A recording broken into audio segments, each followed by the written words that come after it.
not just a case. You're not just a client. You're a person, and you deserve support. You deserve simplicity. You deserve communication. When you hire an attorney, you deserve clear, risk-free advice that guides you to the best possible outcome in your injury case. And that's exactly what the advocates have been providing for over 30 years. After your accident, you deserve closure. You deserve compassion. You deserve peace of mind. You deserve an advocate. This is The Monty Show, the truth in sports talk streaming. When you want unbiased opinions about your favorite team without the spin, all you have to do is find The Monty Show, streaming live and available 24 hours a day, 7 days a week on YouTube. And now, here's Monty. Hey, The Monty Show, live on your YouTube machine. It's Monday, April 27th, the last week of April already. May showers on the way, my friends. How the heck are you? As always, we're presented by The Advocates at theadvocates.com. The best injury attorneys in the business, 24/7, 365, whether you were hurt at work, did you get into a car accident? Maybe your neighbor's dog broke out of their garage, jumped over a fence. Yeah, that's not your fault. You didn't deserve to get injured, but you do deserve an advocate. Let the advocates fight the insurance companies for you because they fought that fight and they've won, and they are ready to fight for you right now at theadvocates.com, where you never reach into your pocket to pay the advocates. You should pay the advocates unless and until they win your case. Crazy. Obviously, the NFL draft was really boring. I didn't think there were any surprises. I was not shocked or stunned. Outside of the Ty Simpson situation, I really did not feel like there were bombshells. I didn't feel like there were really any compelling storylines. And I think it went, obviously, if you watched the show last week and we did our mock draft, you know exactly what I thought would happen. I think that's pretty much what happened to the word. As drafts go, Jake, I felt like this one was pretty mundane. Yeah, I mean, I think the only one that was kind of out of the blue was Tennessee's pick with Carnell Tate. I mean, I think a lot of people had Tate being a first round pick, but them going that direction, I think was the one that people were a little bit surprised by. But other than that, I mean, yeah, the Cardinals being idiots and taking Jeremiah Love, that was called on the show. David Bailey at 2, obviously Fernando at 1. Sonny Styles. Nice. Why were the Cardinals idiots for taking Jeremiah Love at 3? Because they need a quarterback. They need a million other things, and they think taking Jeremiah Love right now when you can't block anything is a good idea. So I think this is one of the worst quarterback drafts I've ever seen. Honestly, in my lifetime, this might be the or one of the worst quarterback drafts I've ever seen. I don't think that there is even Ty Simpson, who we'll talk about in a minute. I don't think there is a ground-breaking quarterback in this draft. I truly do not. I think you look at Nussmeier going in like the 47th round. That's very indicative of that. I think you can't, and this is essentially what everybody said when the Cardinals drafted him. You can't go wrong taking a guy like Jeremiah Love in today's NFL. I think you look at what the Cardinals did the rest of the draft. And I just don't think it's that. I don't think it's that bad of a pick. I think that, they didn't get who had the best draft? Probably the Cleveland Browns, probably overall grayed out that, or I would say, it's interesting if you look at like the Jets with David Bailey, but Kenyon Sadiq, Omar Cooper, those are 2. And if you believe in David Bailey at 3, those are 3 really good draft picks. You look at the Giants. I'm not really sure what their front office is doing. I don't know how that whole thing is coming together and how long Joe Shane's going to be employed. But you look at Arvell Reese, that's a gift at 5. That is the rainbow appearing on a cloudy day. Like, it's crazy to me. Francis Muinoa, I think, is a fantastic offensive lineman. Colton Hood in round 2 was pretty good. Like, I feel like the Giants are better. Now, I don't know why you traded up to get Malachi Fields where you did, but I feel like you really did a good job. The Chiefs trading up, I thought, was really smart. Mansour Delane, Peter Woods, Thomas, Emmett Johnson, and again, Garrett Nussmeier, who I talked about. Like, sure, those guys had great drafts. The Arizona Cardinals got a player who can contribute right now.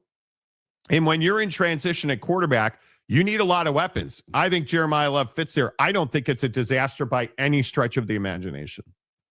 Well, I'm not saying it's a disaster. I just think that there are other things that they need, and I think that, again, that's your opinion. That's my opinion. It is what it is. I think everyone. It's easy to sit there and say that, hey, you take best available, but we're sitting here talking about how it's a light quarterback draft, it's a light draft this or that way. I just didn't feel like for them with where they're at as an organization that was the best pick. But hey, we'll see how it plays out. So is that better? Is it worse than the Rams and their situation with Ty Simpson? I think that, yeah, I would say they're bad in different ways. Jeremiah Love is a worse pick than Ty Simpson. I didn't say he was a worse pick than Ty Simpson, dude. Gosh, what is your obsession with Jeremiah Love, man? It's not hard to understand. No. The Cardinals, you said it's one of the worst picks in the draft. I said it's a foolish pick by the Cardinals. I didn't say it was one of the worst in the draft. Is it worse than Ty Simpson's a complete disaster in LA? Nobody wants him there. He got one phone call from the Rams. Matt Stafford didn't call him. None of the other team captains called him. That's a complete disaster. What happened and that's the 13th pick in the draft. And taking a quarterback who was graded the second best. And are you making the argument that Ty Simpson's a better pick for the Rams than Jeremiah Love's a better pick for the Cardinals? No, I'm not. I don't understand how there's any negative. Is taking a running back third value? Probably not. But bringing Jeremiah Love, I just totally disagree with you. I think, what else would you have had them do? Take defense. It's a defensive draft. Take defense. You need defense. Okay, so take defense. So you would have had, and if you look around, the Raiders took Mendoza at 1. The Jets take David Bailey at 2. The Titans take Carnell Tate at 4. Terrible pick. The Giants take Arvell Reese. So you would rather have had the Cardinals take Arvell Reese. Mansour Delane goes 6 to the Chiefs. They don't have weapons. Legitimately, they don't have weapons in Arizona. I think when you have a bridge year for a quarterback, their defense, frankly, I don't know. Maybe we'll just agree to disagree. Crushing Jeremiah Love is I'm not crushing Jeremiah Love. That's the difference. See, I'm not saying he sucks. I'm not saying he's a bad player. It has nothing to do with Jeremiah Love. This is what I said Friday or Thursday. Like, it has nothing to do with him as a player. It's about them being a bad organization and wasting talent after talent. Like, this is the same organization that drafted quarterback 2 years in a row. This is the same organization that's had massive front office issues. Like, the Jeremiah Love pick is a pick you make because you're not sure who you would go and get on defense, and you're not sure what a better path would be. So we're just going to take Jeremiah Love. Even if it doesn't work out, it's still a safe pick. Even if it doesn't work out, no one's going to criticize us or complain about that pick. And I'm just telling you, like, it has nothing to do with Jeremiah Love. I'm not saying the guy sucks. If the guy went to, again, if he went to let's say the Giants, or let's say a team in a better situation, a little bit better of a situation, he'd have been probably one of the best players in the league year one, because he's got more to work with around him. He's got a better offensive line. He's got more opportunity. But I'm just telling you, like, again, what did we say about Marvin Harrison Jr.? Oh man, can't miss with that pick. What's he been? Bust. But why? Why? Because Kyler was always hurt, and they don't have anything on the offensive line. So I don't for them, I don't think Jeremiah Love is a great pick. That's a mistake in my opinion because you don't know how to work with them. I think Chase Basantis, it fills your offensive line. Certainly he was a need. And addressing that at 34 was definitely something that helped them do that. I don't see how. I would agree going into this draft, off the top of my head, I would think edge and offensive tackle were probably the big ones that I would have prioritized. But I also think that as I said last week, I would have taken Jeremiah Love. He's a generational player. I think he is going to be far more of a weapon out in the field than he will in the backfield. So I think it's just surprising to hear you bring that up as one of the problems in the draft. I think when you look like Carnell Tate is by far the worst. I think it's the worst pick. Carnell Tate or Ty Simpson are the worst picks in the first round. I have no doubt about that. It's shocking to me that the Titans at 4. This tells you, at least for me, this tells you that they want Cam Ward to succeed, that they understand that you've got to find somebody for him to play with. That's the only reason that Carnell Tate makes sense at 4. That's such a stretch. If you look at the guys who went behind him, that's where you start asking yourself, okay, well, maybe you should have traded down and maybe you should have gotten tackle. Maybe you should have done what the Giants or the Browns or whoever you want to point to.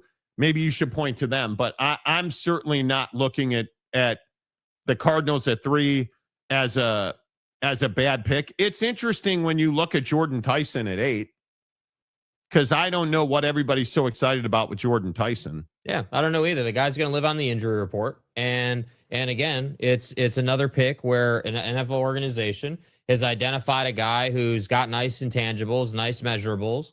But I just don't think the guy's going to stay healthy. He's one of those players that it consistently battles the injury bug and is always kind of in that position. So, the Titans, I agree. Taking Carnell Tate at 4 is a complete overreach. I think that overreach took place because they probably wanted Jeremiah Love at 4. They were hoping he would fall to 4. When he didn't fall to 4, they didn't have a backup plan. They didn't have a good plan B. And so they just went with Carnell Tate instead of trading out. You should have traded that pick. You should have gotten more picks later in the first round or early second round or whatever, and gone a different route. That's what you should have done. That's the kind of draft the Titans should have run here, but they didn't. And that's why, again, I'll just keep saying it. That's why the Titans are going to tighten. That's why, again, you look up and down the draft board, again, the Saints are a good example of this. The Saints haven't been anything since the Breeze era. And that's part of the reason why is because you're not executing in the draft. You're getting the sexy talent instead of thinking about your foundation as a football team, which is on offense, obviously your offensive line and your quarterback. If you have those two things, you can run a myriad of different schemes in a myriad of different ways. So it's just a philosophical thing, man. I don't see any point in burning a top 10 pick on a position if you're unable to leverage that position for all that it's worth. Now, if you're the Cardinals, let's say, as an example, or any of these other teams, if you can get into a position where your offensive line is worth a damn and can do anything for you and can provide, the quarterbacks and the running backs some type of value, then the pick makes more sense. But I just don't buy that because we haven't seen it. I mean, you and I have been discussing offensive line issues in that organization since, like 20 something, mid 2010s. I mean, it's not a new thing for them. That's why I have the opinion I have. That's why I think it's unfortunate he's there. Yeah, and again, I guess I just totally disagree with that. But I think the Titans, looking at the Titans trading it back into the first round, this is the problem for the Titans. When you trade back into the first round and you get Keldrick Folk, that's a reach. And you can go back and listen. We talked about Folk last week on the show. I think he's going to be a good player. You wasted a pick trading into the first round for that. So I think the Titans had one of the worst drafts. I'm really interested to see how Monroe Freeling does with the Panthers. That felt like another one of those, like, there's just so many questionable moves. This draft, I just felt like there wasn't, and maybe this is because it was such a bad quarterback draft. And again, I'll continue to sound the alarm. College football is destroying NFL quarterbacks, in my opinion. I think you look at the way that the shotgun is just absolutely taken over college football. Guys are not showing up on draft day prepared to play at the NFL level. And I think it's a plague. I think, again, I even look at Fernando Mendoza and I just ask, is that a guy you believe can step in and be a franchise quarterback for the Oakland, LA, Oakland, Las Vegas Raiders? Somehow I don't see that. I don't see him. Is he going to bust like JJ McCarthy? No, but I think everybody knew JJ was never going to succeed. Fernando Mendoza, I think, is going to have a longer arc to success. And some of that, unfortunately, is going to be, well, he plays for the Raiders. And maybe that's the love thing in Arizona. I don't know. I look at some of these mistakes and I say to myself, it's shocking that teams just can't get this right. And then I go to the Rams with Ty Simpson, and I have no idea how you make that pick, and everybody is splintered on it. And if you did not see it, Ty Simpson, who was the second best, and several people had him graded as the best quarterback in the draft, it should have been a celebration. But it was a disaster in LA. They clearly didn't want him there. And you look at Sean McVay talking about Ty Simpson, I don't know how this could be any more of a disaster. Yeah, I did. I'll keep that between us. Do you expect Ty to back up after? We'll see. He's going to compete with Stetson. What was it about this pick? Like, just unhappy. And then you listen to the call where they call Ty Simpson to tell him, and it feels even worse. The Los Angeles Rams. How you doing? I'm good, man. We're sitting here at the 13th pick, so we're going to draft you with that pick. So I'm going to pass you to your new head coach, Sean McVay. Yes, sir. Ty. What's up, Coach? How you doing, buddy? I'm great. How are you? Good, man. Well, congratulations, man. Excited to get to work with you. It's going to be a lot of fun, buddy. Let's go make history, Coach. Yeah. No, and hey, enjoy this night, man. You earned it. Have fun. Tell your family we're excited to meet him, and can't wait to get going with you, buddy. And then to have that intense of a presser, and then you're sitting there with Les Snead, and this is uncomfortable. Staff got involved, and then that process goes all the way up until even into the latter parts of last week, and then at that point in time, like I've mentioned in here, the ship's got to, the sea's going to shape the 13th pick. You had to follow. What made you all see? What did you see in Ty that made you convinced that this was the guy that you guys wanted to draft and build towards the future? Did you guys even talk to Coach DeBoer at all to kind of get to know more about Ty? I think that at the end of the day, probably processing football, someone who can execute a passing offense, has mobility. So that's probably the macro.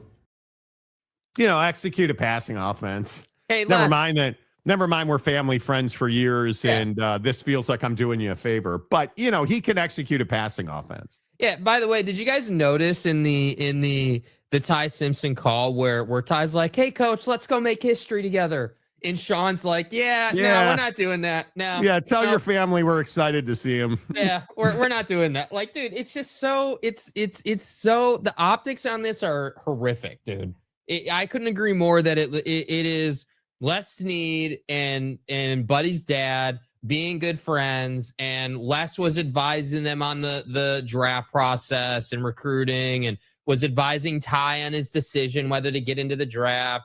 And now he's the 13th overall pick in a time when the Rams are right in their Super Bowl window, could have easily taken and gotten a weapon at 13 to help them go and win a Super Bowl, but you took Ty Simpson. Nice job, dude. Nice. Yeah, I don't. This was not great. This was not great. This was not great. I don't even know what you do. If you're Ty Simpson, how do you show up there when nobody wants you there? That's the thing that I don't. How do you move forward from this? This is all anybody's talking about.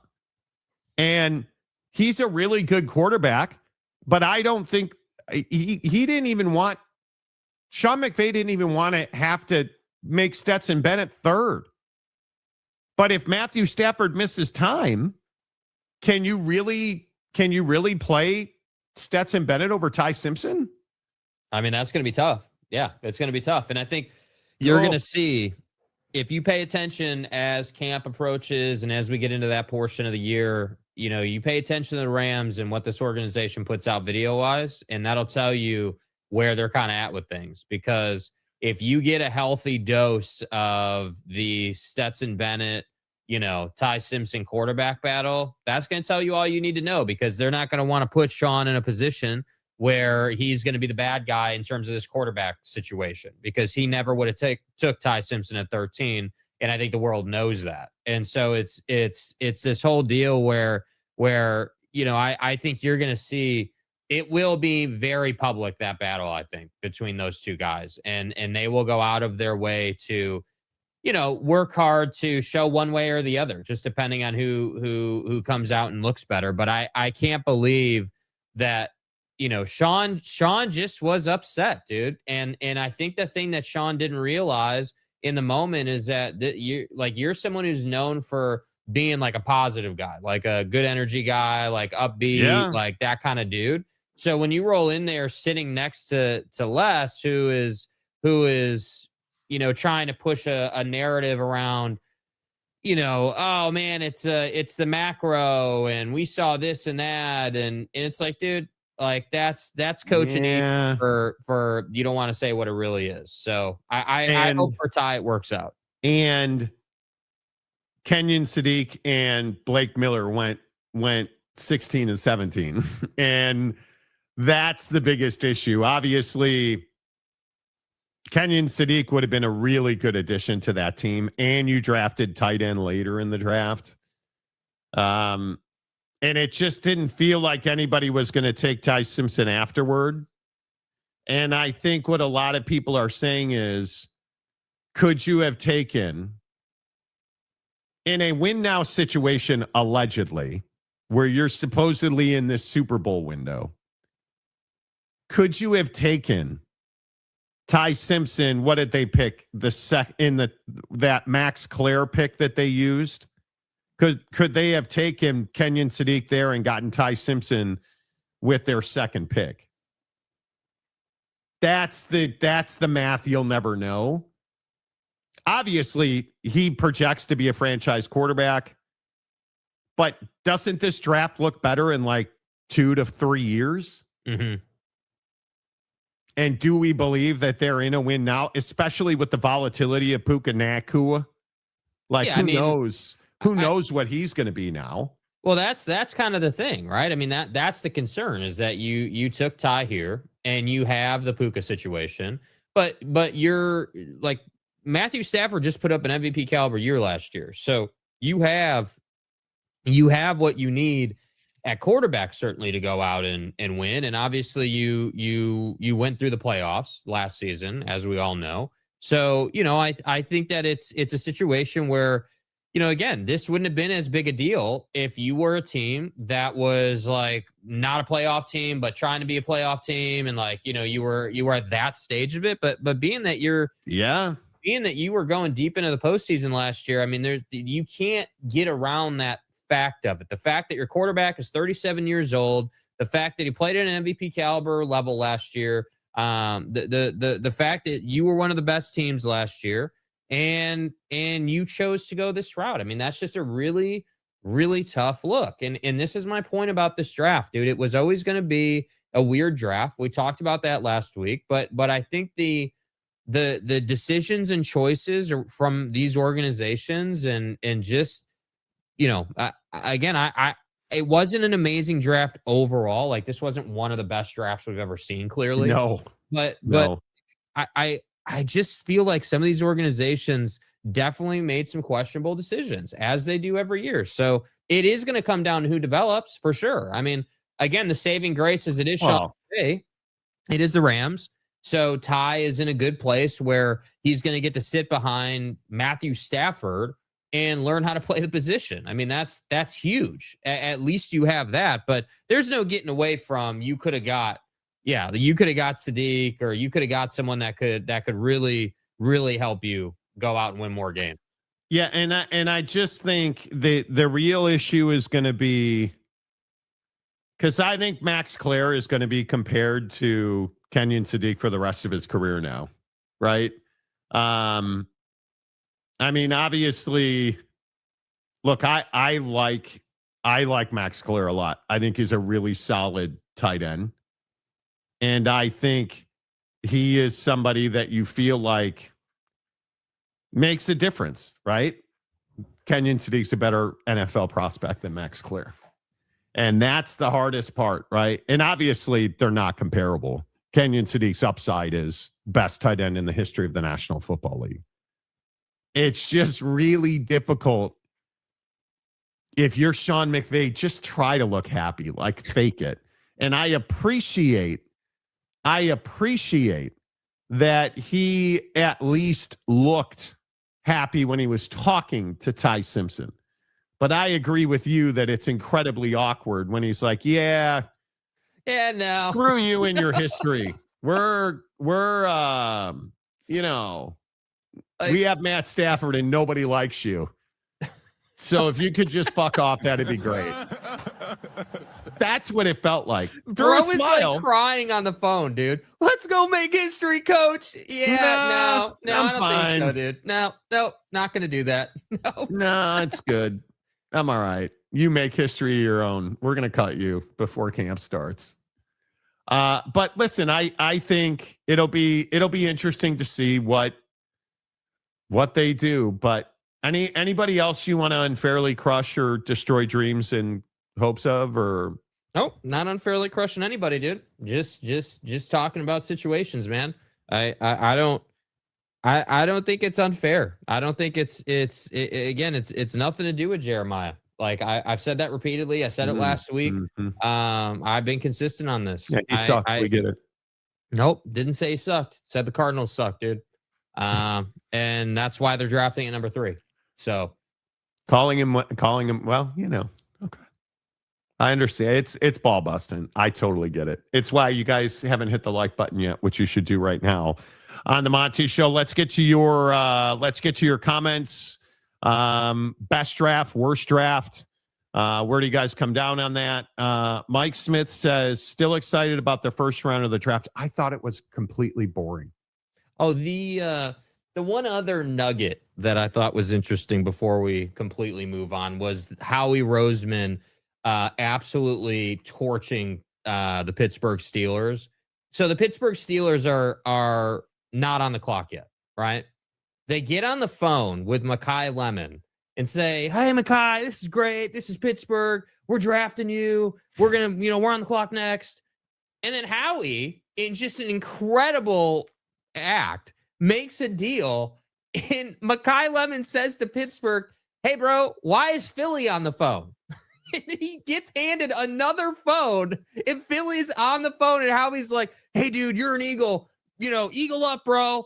It's one of the most incredible. Like, I just hope that Makai Lemon is able to overcome the questions around personality and vibe and just kind of how he goes about it. And I hope that he's productive and a good pick for the Eagles, man. They really could use some new energy and some good juju. But I just couldn't believe that Pittsburgh, because I feel like that's one of the rules of the draft. Like, you don't get on the phone with a guy unless it's locked, loaded, ready to go, that you're going to take him. Like, you're on the clock, it's your pick, you've got him, then you call him. You don't call him before it's your turn, dude.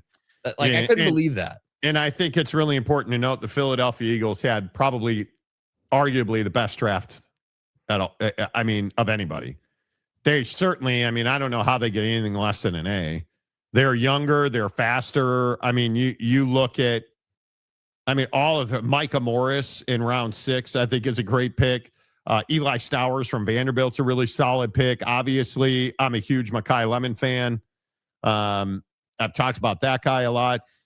I just think you're really, really good at drafting players. And what Makai Lemon does is allow you to trade a malcontent that's been plaguing this team for 2 years now at wide receiver. You look at, you're just, again, you're faster, you're younger, and you're deeper, which is exactly what the NFL draft is supposed to be about. Yeah.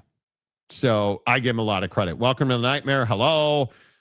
Stadium guy James, why are you here so early? Usually you're not. Jay McClanahan, hello. Manic Reactions, hello. Everybody's saying that the Big Ten so where do we come down on this? Mm-hmm. So the Big Ten dominated the first round of the NFL draft without question.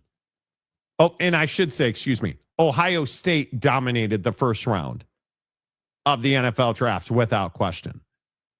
It breaks a string. I think didn't the Big Ten have the most guys drafted? Mm. It breaks a string of like 87 straight years where the SEC had the most guys drafted.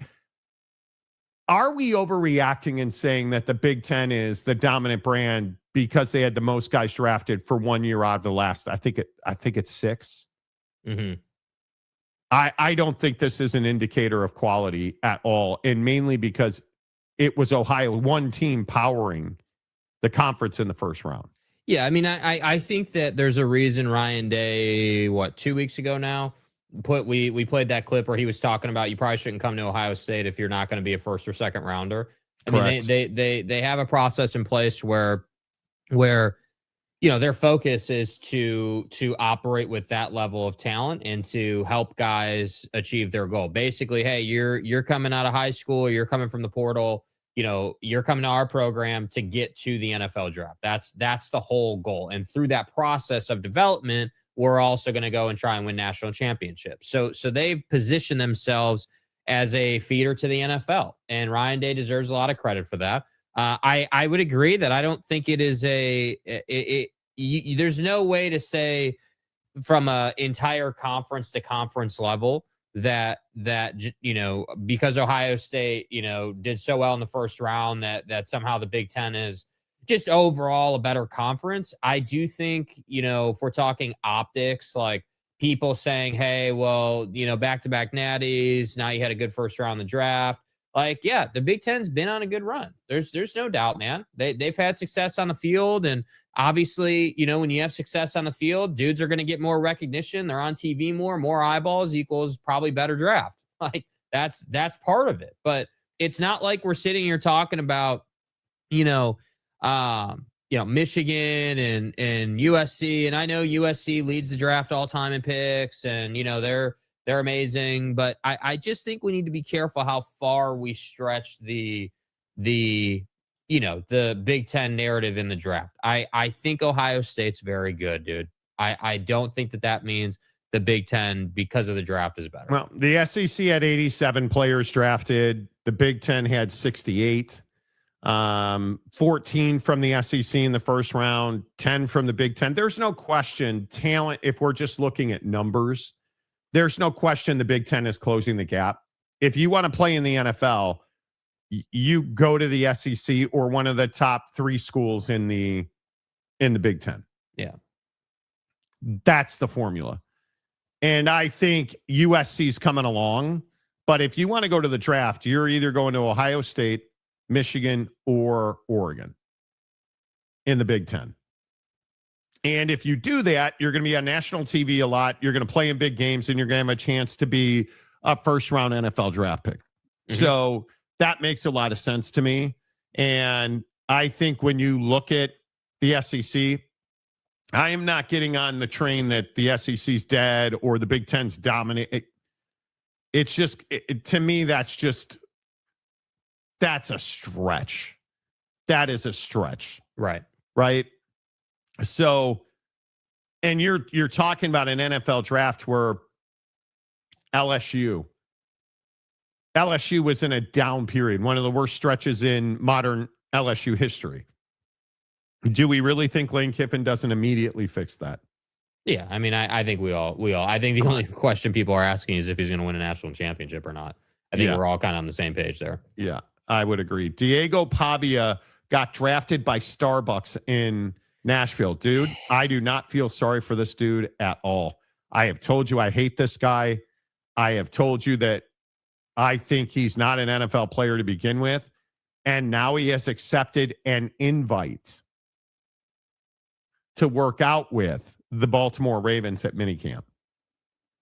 Didn't sign a contract, an invite to work out.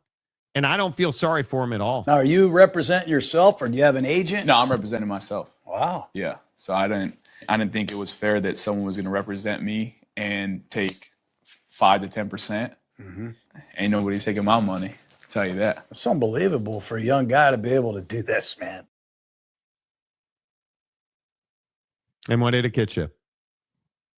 What did it get you? No money. No money. You're not paid. You're not in the NFL. And this idea that you don't need an agent, this has never worked out for anybody. You can't believe that as an undersized, underperforming quarterback who did not go to an elite program, whose mom is a bigger story than your talent is, that you're going to be able to not have an agent and that things are going to go well. And then when you tell John Gruden, nobody's taking my money. Yeah, because you don't have any money. That's the reality of it. And frankly, I don't feel sorry for him at all.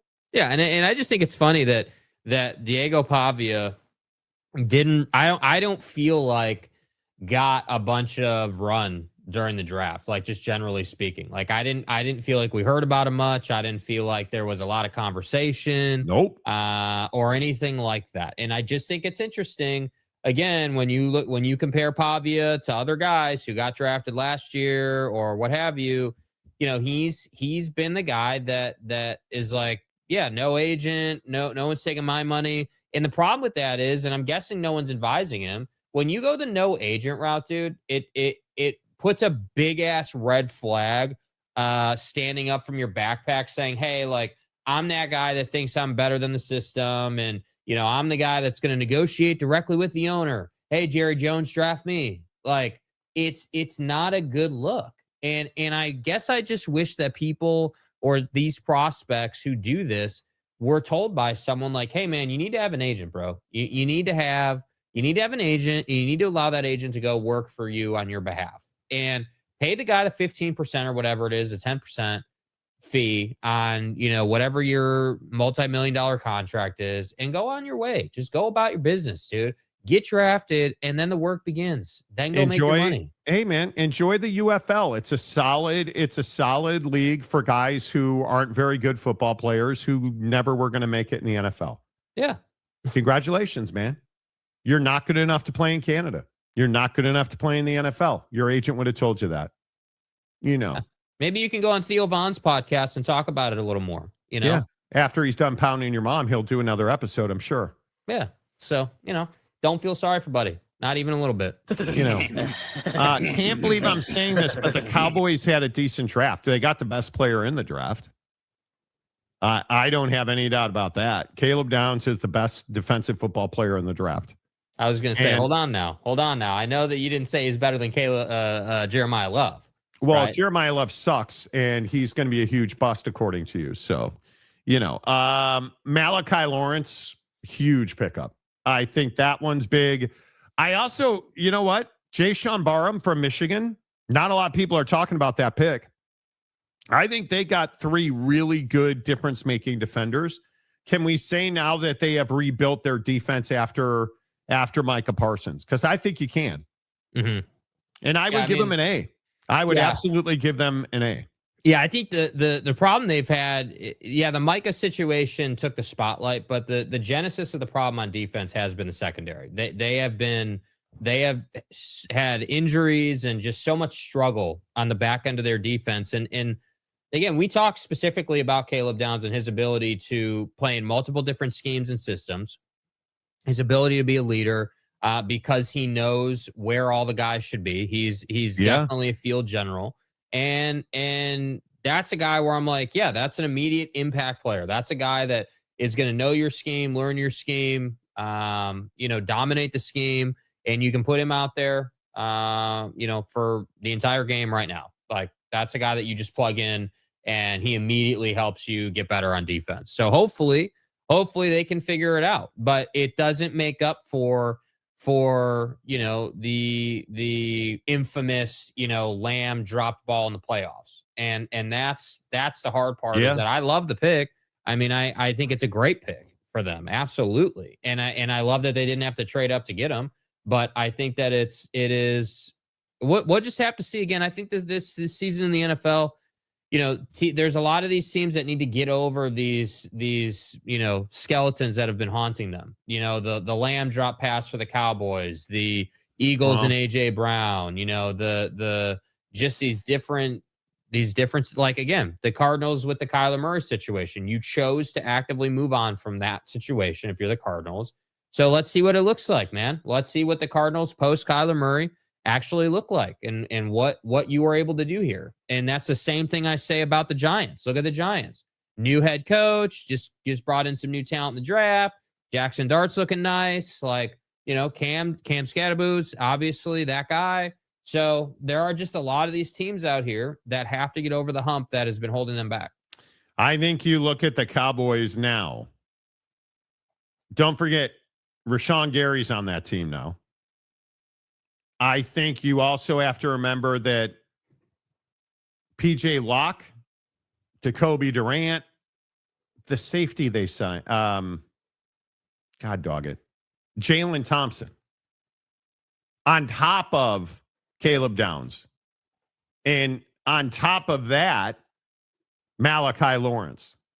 On top of that, Jayshon Barham. The defense is remarkably upgraded, and I think it needs to be said, George Pickens not signing a long-term deal there is very likely a win for the Dallas Cowboys because he's going to have to show he's not the next crazy dude making a lot of money because he feels like a guy that I don't know that I would love to pay him long-term. That would be a question. I like what my mighty Saints did in the draft. I was looking at the Saints because the Saints have had not really good drafts of late, right? And Jordan Tyson, you have to hope he's had 1 year of production. I understand why people look at him. The crying thing on stage is a little problematic for me. I always think guys who sob and cry and are not in control of their emotions, those dudes make me nervous. And I understand that this is a cat who's got all kinds of upside. But is he somebody you're like, yeah, we're going to build our offense around him? I'd be more excited about the tight end from Georgia than I would in the long term. Jordan Tyson needs to prove that in 5 years, he'll still be an NFL wide receiver. And what would you put that percentage at? 15, 20%? Does he get a second contract from the New Orleans Saints? I think if he takes his body seriously, he will. Yeah, he will. Because again, the talent's there, right? Like he has good hands. Like he's obviously got a great build. The talent and the build are there, but it's the ability to stay healthy. And again, I just think that the comp everyone wants to make is Mike Evans. And the problem is that Mike Evans is has always been one of the grittiest, nastiest players in the league in terms of physicality and embracing physicality and being more than happy to to get into it with guys. I mean, you guys all remember the Mike Evans fights with the Saints, right? I mean, we all remember those infamous fights on the sidelines. So I think that sure, are they tall wide receivers with great hands? Yeah, but they couldn't be any different in terms of the embracing of physicality and and wanting to get after it. And that's why I say, yeah, right now, if he does nothing, yeah, it's probably like 15-20%. But if they can get him bought into the weight room and get him in a place where he puts on weight and he puts on muscle and he really like gets into, for lack of a better term, like combat shape as a wide receiver, like he will be fine. He will be fine. But if he's going to play, if he's going to play as a lightweight wide receiver, I just would be shocked if he made it. We'll see. We'll see. What do you think of Bryce Lance? I mean, obviously, Trey Lance is not functional as an NFL quarterback. Mm-hmm. His brother, Bryce, I actually really like it. I actually really like the pick. And I know a lot of people made a huge splash about it. I really like it. I really like it. And he's one of those guys you don't pay a lot for, but he could turn out to be one of the better wide receivers. And if in 5 years Jordan Tyson was out and Bryce Lance was in, I would not be surprised. Mm-hmm. I would not be surprised. And you got to remember the Tyree Wilson trade as well. I mean, they did a lot. Obviously, they didn't do a lot. Do you have offensive line? Yep. And we've seen teams win, but Tyler Shough still is the biggest question in my mind. Rams passing on a tight end with wide receiver speed was a huge miss. Kenyon's a weapon. I agree. Agreed. That's a question mark. I agree with Jake. Here's a shocker. Pastor James White, who, is spending every waking moment ridding the church of pedophilia. And doing pizza reviews now, apparently. Now that you tagged me like 4 times over the weekend. Why? Why take running back if you can't block? Trade down and get 2 O-linemen and beef up the O-line. Yeah, you don't trade down to draft 2 offensive linemen. You don't do that. That's why. It's the number 3 pick in the draft. Yes, I agree there were better options. Trading down to get 2 offensive linemen was not one of them. The Eagles did that to the Cowboys years back by taking Ryan Shazier. How did that work out? Cowboys were on the phone with him, and the agent told him that Pittsburgh just picked him. Good linebacker until that whole thing, unfortunately. A.J. Brown going to get traded and become a New England Patriot with the selection of Mekhi Lemon. Well, they haven't traded him yet, and they've had how many opportunities and continue to say no. So Indiana had more first-round picks than LSU in 1 year. See, this is the thing that I don't understand. Indiana had more first-round picks than LSU. Okay, cool. What does that mean? Now the Big Ten's a better conference than the SEC because Indiana had more first-round picks than LSU. The fuck does that even mean? Is that worth anything? Is that worth the energy you burn typing it? What does that practically mean? Nobody, if you're a safety, if you are the best wide receiver in the country, you can go play at LSU or you can go play at Indiana. Which one you going to? Yeah, I'm taking LSU as well. I'm going LSU. If you are an offensive lineman, you're probably going to Indiana. But if you're a skill position, a quarterback, a wide receiver, you pretty much name it. You're going to go to LSU. What does that mean? Help me understand it because I don't get it. SEC set a record with 87 total selections, surpassing the previous 70. Correct. I agree. I feel like NIL is damaging the NFL. Kids are starting later because they're staying in college longer. I wonder if they are pushing for legislation on eligibility length. I think I think NIL's not the problem. I think the way we play college football is the problem. Because if you think about the NFL, you want a kid who's been a starter or a high-level player for multiple years. That's who everybody wants to draft. Caleb Downs, you pick him. I look at Indiana or Ohio State, who do things completely different. The depth of Ohio State football players drafted in this draft should be studied, because that's what you should be aspiring to. Now, I understand that Indiana put more guys in the first round than LSU did, so they're the best program anybody's ever seen in the history of college football. I mean, it's truly, I don't know how else you would measure the success of a conference other than to say Indiana had more players drafted in the first round than LSU. Can you measure it?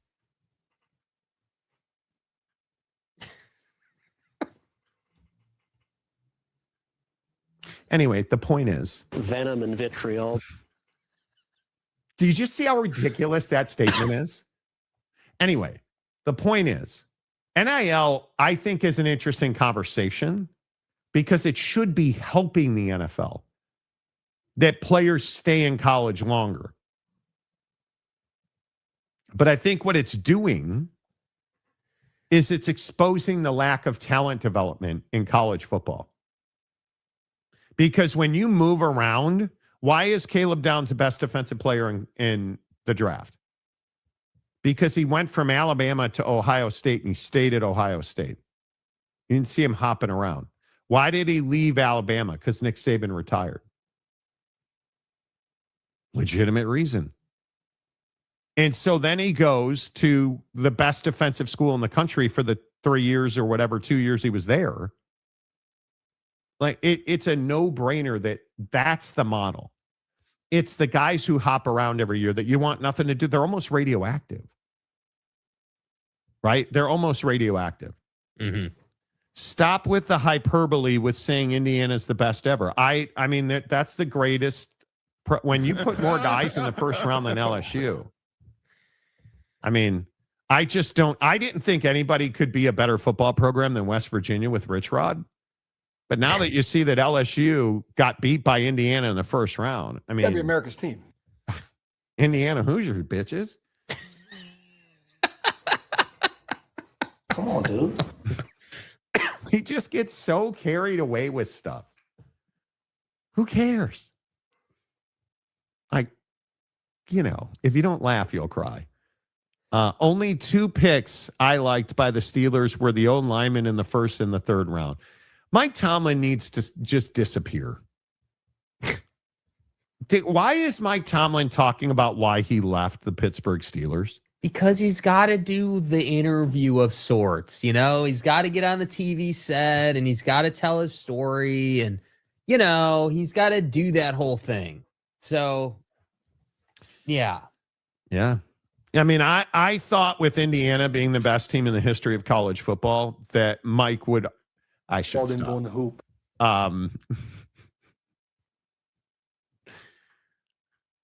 As far as the Steelers draft goes, just looking at their composite, I mean, Drew Aller's a terrible pick.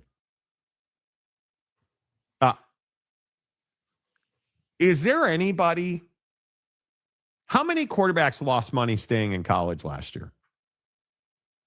Because you can't tell me that Drew Aller didn't lose money.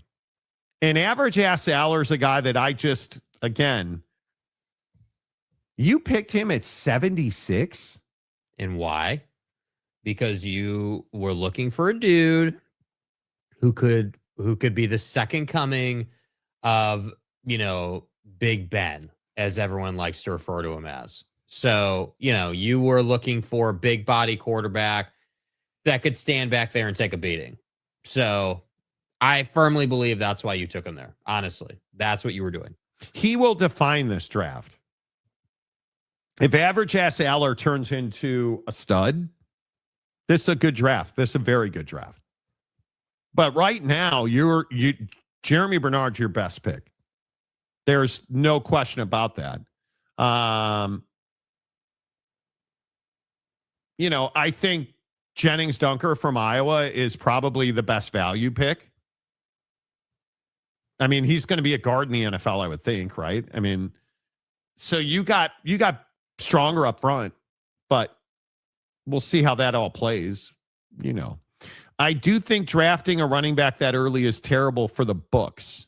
You are paying Love a second contract as a rookie deal as far as scale goes. You probably are. I mean, it is in today's NFL, drafting a running back third is he better develop for you, and he better be your guy for the next 10 years. Yeah. Because if he doesn't work out and you either cut him or you trade him, because I don't know how, other than he doesn't stay healthy, which is a concern for Kenyon Sadiq, or any of the other guys that you want to point that they could have drafted, or because I'm thinking like, if you're looking at who else would they have picked third? Arvell Reese, Sonny Styles. I mean, that because you would have gone edge, right? I mean, that's what we're all assuming. If you don't take, yes, you would have gone edge. Yes, probably Arvell Reese then, who I think is idyllic for a 3-4. But Mansour Delane certainly is not somebody you would have had to have looked at him. I mean, they were clearly on Jeremiah Love from the beginning. So, yeah, I guess, listen, dude, I guess what it just comes down to is I don't disagree with this sentiment about the money side of the conversation. I mean, we hear about this every year, right? Like, hey, rookie quarterback deal's expiring. Is he getting another deal? I mean, that conversation is literally an annual conversation in the league. But we cover the Cardinals for long enough, man. I know what the ownership's like there. If you look at the infamous NFL report cards, you know what they spend and don't spend on. The food in planes. Yeah, like the stuff that helps guys stay healthy, feeding them well, traveling them well, making sure they sleep well. So I mean, I agree. Jeremiah Love is a generational talent. There's no dude. The guy was out there. That's a terrible pick, Monty. Bro, the guy was out there on one leg for like half the season, bro. Like the guy clearly is capable. Jerk. But what a jerk. But I've never once ever said that it's a Jeremiah Love problem. Ever. I never had negative relations with that running back. Ever. Nor will I ever have negative relations with that running back. And I never, ever told anyone to draft him. Never. I'm going to say ever. This again. I did not have negative relations with Jeremiah Love. I never told. I did ever, not have ever sexual to Jeremiah Love. I didn't hit that hole. Average ass salary, yes. Ooh, Mike Smith. Fair point. Now, my question is, why didn't he go to Indiana if he was so elite? This is the exact reason scouts and coaches should not draft on size and traits. Correct. But you can see. To me, it makes sense. That's why they took him there. I don't love the pick. I think that Drew Aller's got, everyone trying to make him out to be Josh Allen, I think is just so generous given who he hasn't played in college. No. But again, hey, maybe he'll get developed and maybe they'll actually be competitive this year, dude. Maybe I know. Here, let me be Mr. Positive this morning. Let me do nice guy radio. What? Hey, man, wow, Drew Aller's going to be the best, and he's going to allow us to move on from the circus known as Aaron Rodgers. At least then I can celebrate Drew Aller. So, thank you. We'll see. I did not meet that woman at Saboner. We'll get to the Tower Chiefs vlogs, dude. What is the obsession? Somebody help me understand the obsession with Vrabel and Rossini. He talked again. That's the obsession, dude. You guys are a bunch of sycophant sickos. We are, dude. Yeah. What? Why? Why? It's the story that won't die. Why? The pictures, now they're saying the pictures were just from a professional photographer who was a Patriots fan and recognized Mike Vrabel, had no idea who Diana Rossini was. And he was just there. He was also getting Sabonered and happened to catch Mike Vrabel on a rooftop. Mm-hmm. And then the rest is history. To 4-year-old Michael, Mike Vrabel, you are the father! I told you, Mike!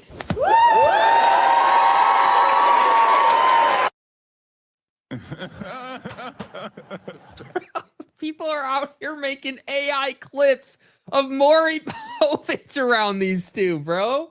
Like, it's incredible, man. It's awesome. Was it the Saboner? Weeks. We go from your original statement about, any insinuation the photos were anything other than innocent was laughable to your comments Tuesday to now deciding to go to counseling. What is that process? Well, that's a private and personal matter. I don't think that those comments. I think that was, always an attempt to protect your family, and I would never be dismissive. But no, I think my family and this football team are the most important thing, and that's what I plan to do. And I'm excited about the challenge. That's private is the best you have, Mike. Yep. Because what's a reporter going to say? I don't care if it's private. I need answers about your wife and how long it's going to be before you guys go to Sabona. Dude. He's handling it the best way he can. I just want to reiterate the gratitude that I had the other day that you guys have shown in a personal and private matter.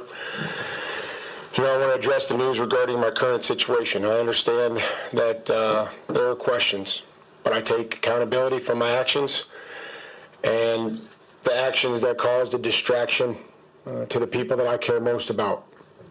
My family, this football team, the organization, and our fans. Okay, on a serious note, I appreciate that he's wearing it.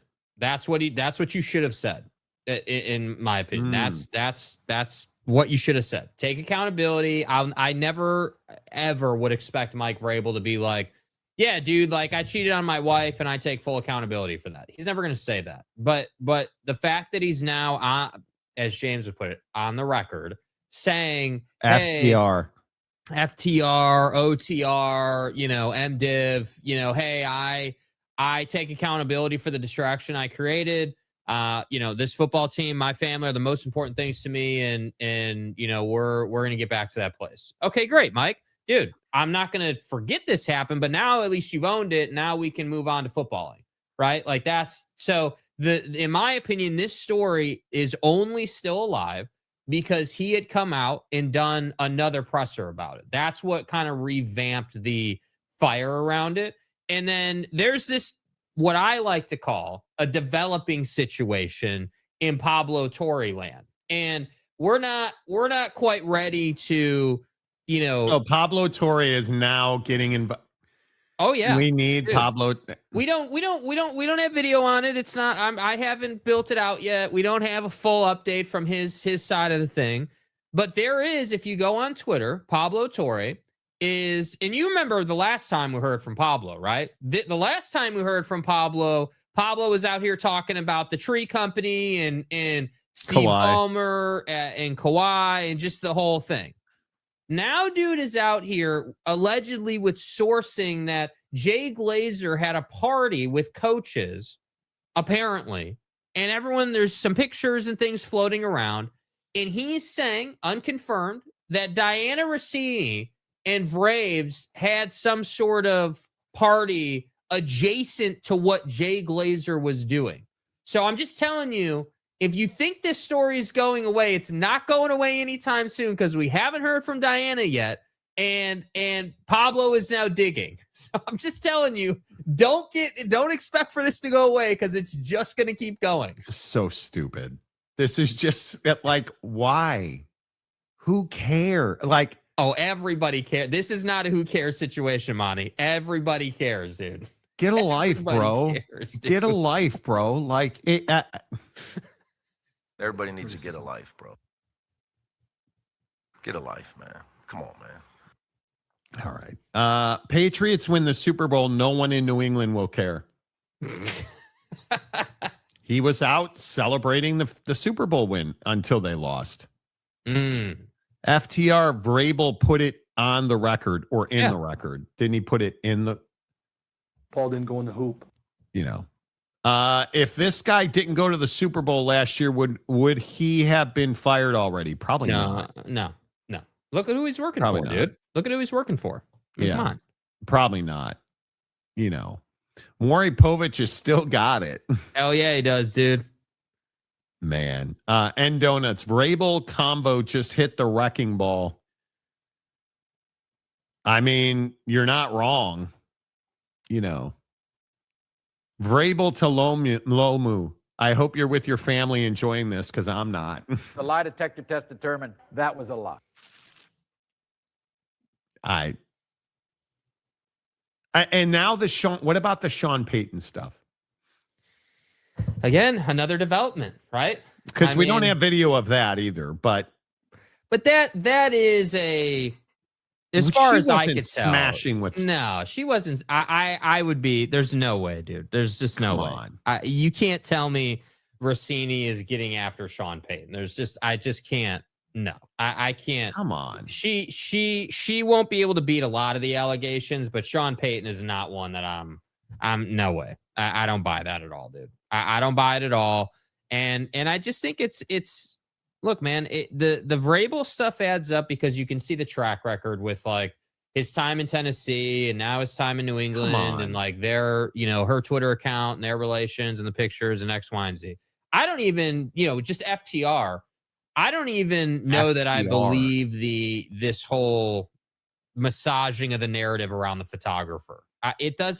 That still doesn't make sense to me. You're telling me that a buddy was just at the resort randomly, had a camera randomly, and knew who Mike was, but so if you know who Mike Vrabel is, you really expect me to believe that you have no idea who Diana Rossini is, that you follow the NFL closely enough to know who he is.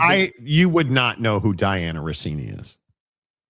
If he was smashing with Adam Schefter, you'd know who Adam Schefter is. Anita, Dick, and Maine. And this would be a different story. Agreed. But you don't know who Diana Rossini is. You would just assume that that's his wife, right? I mean, I guess. Yeah, I guess. But do you see how that's kind of questionable? That now because there hasn't been a real good, sensical answer on who took these photos, that the idea that this is just a rando with a camera who happened to recognize Mike. It is. It is said that he's a Patriots fan. He is a professional photographer. And if you're a professional photographer, you always have a camera with you. And it is Sabona, where people do go to execute high-level photography. I mean, that makes more sense than a private investigator hired by her husband. You don't hire a private investigator when you know your wife is out smashing bros, which apparently is what he knew, allegedly, according to other people. No. Yeah, he knew that there was enough schmear for the bagel. Dude. Right? I mean. Hey, Bobby Bagels, any input on how much schmear is needed from Rossini to cover the bagel, dude? I mean, it's ridiculous to me. I just find it so comical that this is a story of national obsession in this country. Yeah, I don't want to know if it was Sean Payton. Please don't have video and pictures of her and Sean Payton. If Big Nose Kate was smashing with Sean Payton, I'm out. I'm out. At least Rossini picked Mike Vrabel, who's a good fella. Right? Like, at least he's, Yeah, right. Which, again, I still maintain is why he's still employed. Rossini one of the boys. Rossini was not to be found this weekend, and Mike didn't attend the draft. Well, they weren't together. He's in therapy with his family. He's in a very dark place. Dude. Well, I don't know that. I don't know that I believe that overall. He's having to do damage control, dude. So go to counseling, coach talk the hell out of it, take accountability. Those are all things you have to do when you get in trouble publicly. So now he's doing them. And I agree with what you said last week. You had made a comment last week that we don't really know what his wife's reaction is to all of this. We don't know what like, the home life reaction is, or like what, but like he doesn't seem like a guy watching those clips that we just played of him. He doesn't seem like a guy that's about to get divorced. He seems like a guy that's doing damage control and trying to earn back the respect of his family. That's all. Like, so we'll see. Yeah. That's Buddy. Again, the most fascinating part to me is, when did his wife and kids find out? He's got young kids. She's got young kids. And this has been going on. Like, you guys saw the photos of them during the pandemic. Mm-hmm. You saw the photos of them at this bar. I just am not obsessed with it.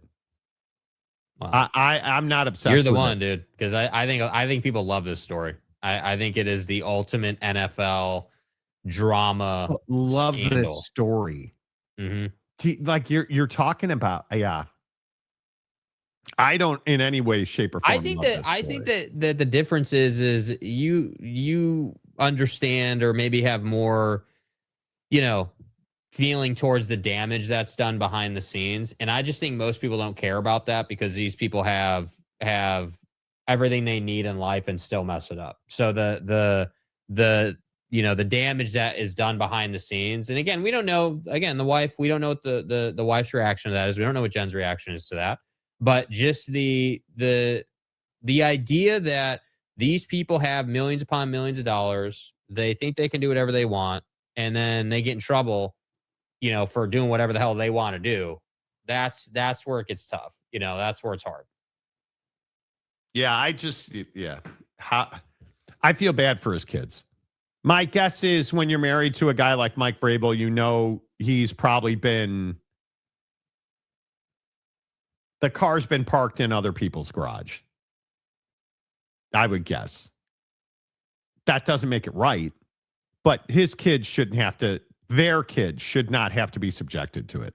Well, in the son, the allegations around, if it's Vrabel's kid or her husband's kid, that's where I'm like, all right, yeah, like now you're getting into darker territory, because that's like, hey man, like, how did that come to be? That's tough, bro.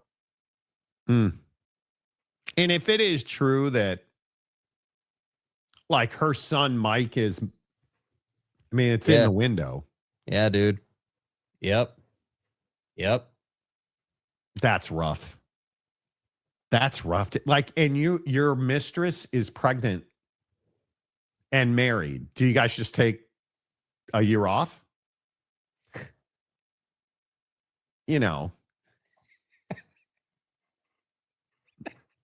You take a year off so she can get her home life organized after you did what you allegedly did. Yeah, make it make sense. A professional photographer has better pictures than this. Does he, though? The Frog Father, blue dresses and bagels. Could be. Hey, if any Bronco fans have pictures of Sean Payton and his quote-unquote wife, please let me know.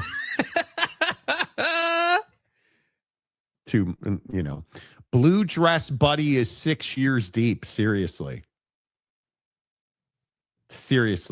And if you're married to Big Nose Kate, and you're like, because her husband's like an executive with, what is it, Smash Burger? Shake Shack. Same thing. Yeah. Burger joint. With Shake Shack. Why are these people staying? Are they staying? I mean, I think that is a fascinating part of it. I mean, I think, again, it's all speculation. We have no idea, of course, but the idea True. of, hey, he's loaded because of his role at Shake Shack and what he's done there. And, he's done really well. And early in the story's life, but with the Rossini story, early on when this first had come out, there was a lot of speculation that, hey, he had sent the personal investigator and the photographer because he wanted a divorce and didn't want to give up half of his worth or whatever, half the money. And then as it developed, it was like, well, actually, it wasn't really about the money. It's just about his feelings. He's just pissed off. And that was the angle everyone was working. And now I just think it's unclear. I think that we, like I said, maybe I'm wrong. Obviously, no, wouldn't be the first time.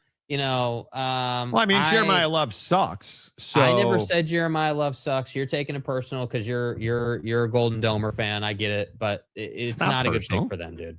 It's not. It's just not. It's not. It's just, Anyway, the point is that I don't buy the whole, oh yeah, buddy photographer was just there and he's a Patriot fan and had his red 3X Patriots hoodie on and just happened to pull out the old Sony and snapped a couple of photos with them hand in hand on a rooftop. What a nice coincidence. That just seems very, again, coincidental, very like opportunistic. And if that's how it went down, all right, cool. But it just makes way more sense that her husband was tired of the shenanigans because, as you just pointed out, this is not new. It's been going on for many years. So it's one of two things, right? It's one of two things. Either these two couples are on the same page, like Mike and his wife are on the same page, and Rossini and Buddy are on the same page that stuff is happening, or they're not. And it's hard to see, it's hard to understand those dynamics right now. Because it doesn't appear that Mike is in a spot where he's getting divorced or like, this like just ended his home life and like he's just in shambles. It doesn't seem that way at all. It's like he's treated this as, hey, like, again, as the reporter asked him, like, you basically said this was a non-story. Now we've graduated all the way to you're doing counseling and damage controlling. Like, he's just paying a price, but there's not a divorce coming, it doesn't seem like. And that's what I think is fascinating is that if you're Jen Vrabel, you're sitting there saying, hey, well, dude, like the life and childhood of my kids matters more than you trying to get some with Rossini. And that's why we're not getting divorced. Is that her play? Or is she just like, hey, like, this is the price you pay, dude. You want to go out and sandbox? You're the head coach of the Patriots. Like, you provide a great life for us, but you can't do that and expect nothing to happen. Like that just like, so that's what I'm curious about on Vrabel's side of things. Cause I don't know if we'll ever get answers on that. We probably won't. I don't think you probably ever do. I honestly, I don't think you probably ever do, but I think we don't take infidelity seriously in this country. I just don't think we do. Well, people with resources and a lot of money don't. I don't think. I mean, what do we always talk about on the show, right? The great fall of man at the hands of money and sex. That's what we always talk about. Yeah. So. Yeah. And we make light of it. Look at this situation with Klay Thompson and Megan Thee Stallion. Man. Did you guys hear about this? Megan Thee Stallion releases a video wrecking Klay Thompson, saying he cheated on me. I've had enough. I am done with Klay Thompson. And everybody trashed Klay for it. Mm-hmm. So what did Klay Thompson do? What any of us would have done. Got on live stream and said, oh, wait, hang on. Here's what really happened. I was giving her $300,000 a month. She cheated on me with a teammate. And that's why I broke up with her. So not only do I believe Klay Thompson, but wait, I'm sorry. Did you say you were giving her $300,000 a month? You were spending $300,000 a month on Megan Thee Stallion. And she cheated on you allegedly with one of your teammates, supposedly. Like, and I only say supposedly because you don't know. But is Klay Thompson going to go on a live stream and say I was giving her $300,000 a month? She cheated on me with a teammate. If he has no proof or that's not true. And again, He was giving her $300,000 a month. She is a music star. What does she need his $300,000 a month for? That's shocking and outrageous to me. Has he made enough money to be giving her $300,000? Oh yeah. Oh yeah. Oh, yeah. come on. He's made a lot. Pull up his career earnings. He's made a ton of money, dude. I don't care how much money he's made. Are you giving her $300,000? Yeah, that's nothing to him, dude. I don't think that's anything to him. That's nothing. And What, she's going to the rack with a teammate. I don't pull up his career earnings just real quick, just to see. I don't know. He's certainly $100 millionaire, but I don't know how, like, his net worth or like his career earnings or something like that. He's made $298.7 million. Okay, so that's his NBA money. What's his net worth estimated at? I have no idea. Hold on. I don't care. His net worth is over $300 million. Okay, so he hasn't made substantial money off the floor. His net worth is based on his NBA money. Yes. So let's just call it $300 million is what Klay Thompson is worth. He was paying her what, less than 1% a week of his career earnings. Now, who's to say how much money? Okay, cool. He wouldn't be doing it if he couldn't afford it, right? I think we can all agree with that. I also agree it's an egregious amount of money. I hate the premise of, like, I despise the premise of, oh, well, I'm affluent music star or affluent person of whatever variety, and if you want to date me, there's a fee to date me. I don't understand that culture. I don't understand. You're Klay Thompson, dude. Like, again, I understand you were always the second splash brother, but that doesn't mean that you should be certainly paying someone for the right to date them, dude. It's just weird, man. And you want to talk about clickbaiting. This story, it's all over Twitter, and what people are doing is taking old live streams that he did on Instagram and spinning them with captioning, saying that he said X, Y, and Z, like saying ridiculous things about Megan Thee Stallion when he never said any of those things. Like, that's what I'm saying. There's just some people who you don't get involved with, bro. You don't get involved with. We've seen it time and time again, dude, on both sides of the line. You know, male music stars being in drama, female music stars in drama. The music business is a cesspool, brother. We've seen it time and time again. Yet here we are again talking about dude who I think we could all agree we were a little questionable as to why Megan Thee Stallion was the choice for dude. But if you're going to choose her, paying her $30K a week, $300K a month or whatever, like, that's just a lot of money, man. Like, you're not at Golden State anymore. You're not in your prime anymore, dude. Like, the reality is you're out here doing press conferences like a month ago or 3 weeks ago or whatever it was, you know, talking about how, you know, they asked you, well, you going to be back? And he's like, yeah, the contract says I'll be back, but you'd have to ask them. I don't know. Probably going to get traded. Like, so you're not happy where you're playing. Like, what are you doing off the floor, dude? Like, you should just be focused on your life, focus on the game. Like, it's cool, man. You don't need to be with Megan Thee Stallion. You don't need that. It's too much. Yeah, I think it's dudes are always taking L's, man. Yeah. Right? I mean, Ray J and Kim K are still in court. It's incredible. I've never heard of Megan Thee Stallion. No, you're the one, dude. She is a star. There's no question. That's a lot of money to ride a stallion. Could have just bought a pony. See what he did there? The stallion was riding him, I believe. His cock. And it's who's Klay? CLAY. I've never heard of Thompson. him. I don't know who that is. I don't know who that is. I'm not sure. Maybe she can't leave. She signed a prenup agreement. She leaves. She gets nothing. I'm assuming that's a reference to Vrabel's wife. Oh, you're talking about Rossini and Buddy. Yeah, that's what you're talking about. Yeah, you're talking about Rossini. I'll be your friend for $300K a month and will not be a best friend to someone else while you pay me. As long as you stop saying shit like Indiana. Never mind.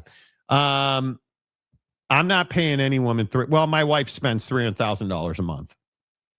I mean, on coffee. It is what it is. You know, she gets free coffee at work. So She brings me a banana every day. $300K a month. What? Sign me up. That's what can I be somebody? My wife would let me pound box if they paid me $300,000 a month. You know, like who's paying? Isn't she a call girl at that point? No. If you're paying her $300,000 a month, she's not a call girl. That's not the point. The point is that she is saying, hey, it's a culture thing. It is, hey, I am a big star. I'm a person of affluence. It's a privilege to be able to say you date me exclusively. No, but I'm just saying that's what the angle is. You think that's what her angle is? I know that's what the angle is. That's what she's talked about. I know that's the angle. So what should I be charging? If the hoes want to get at Monty, I got to have a pretty expensive price tag too. No? Okay. Yeah, I don't think so, bro. Okay. I'm not paying a woman $300,000 a month. Marriage is expensive enough. Mm-hmm. Right? I mean, $300,000 a month so you can say you date her. We're supposed to believe somehow that's the going rate for Megan Thee Stallion. Yes. What am I getting for that? Because I didn't even know Klay and Megan Thee Stallion were dating. Oh, really? Am I supposed to get clout for that? Doesn't he get all his clout from being in the NBA? Well, that's not her opinion. Being on one of the best teams in the history of the NBA. You're worth probably $100 million. Let's say after taxes. He's worth $100 million. And you're telling me that I got to pay somebody $300,000 a month to smash. That's what I'm saying. This is a Klay Thompson problem, dude. Don't understand what you signed up for here. Nope. Yeah. Just go to Ashley Madison. Much cheaper than Megan Thee Stallion. Right? Way cheaper. Can't you find one of those like matchmaking services that'll hook you up with a CEO or something? Bro, the point is you shouldn't need a matchmaking service. You are Klay Thompson. You're an NBA player. You are in the prime of your life, but not the prime of your playing career. You need to make better decisions. Dude, I'm just going to say this now, and this includes Lewinsky and her blue dress. I'm not paying anybody $300,000 to smash. U.S. Americans. I'm not doing that. I'm not. There is no chance. I did not have sexual relations with that woman. Ever. And you're telling me again. And Bill had to pay for her dry cleaning, which apparently he didn't do because she saved the stain on the dress. Do you know how much more than $300,000 he's paid for Monica Lewinsky? Like, I don't understand why we as dudes do this. He's a bum. Look at Vrabel with Rastini, or excuse me, Big Nose Kate. Do you know how much money he's lost over this? Do you know how much clout and respect he's lost over this? Okay, clout, respect, 100%. He's lost loads of it. Money, I don't know. I'm not convinced.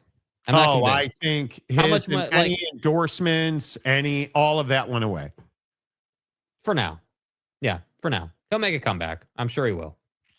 Mike Vrabel for AshleyMadison.com. Never. Right? Good night. Magic City? You could go with Magic City. Well, only if Oak State James, who now is a TCU fan trader, hooks him up. You know. Yeah, James, can I get an explanation on the pizza review thing? I genuinely need to know. Why? Don't gaslight him, please. Don't wind him up like a fucking hot rod toy. Like, I don't want to hear about his. Bro, tag Dave Portnoy in his tweet on his pizza review. God.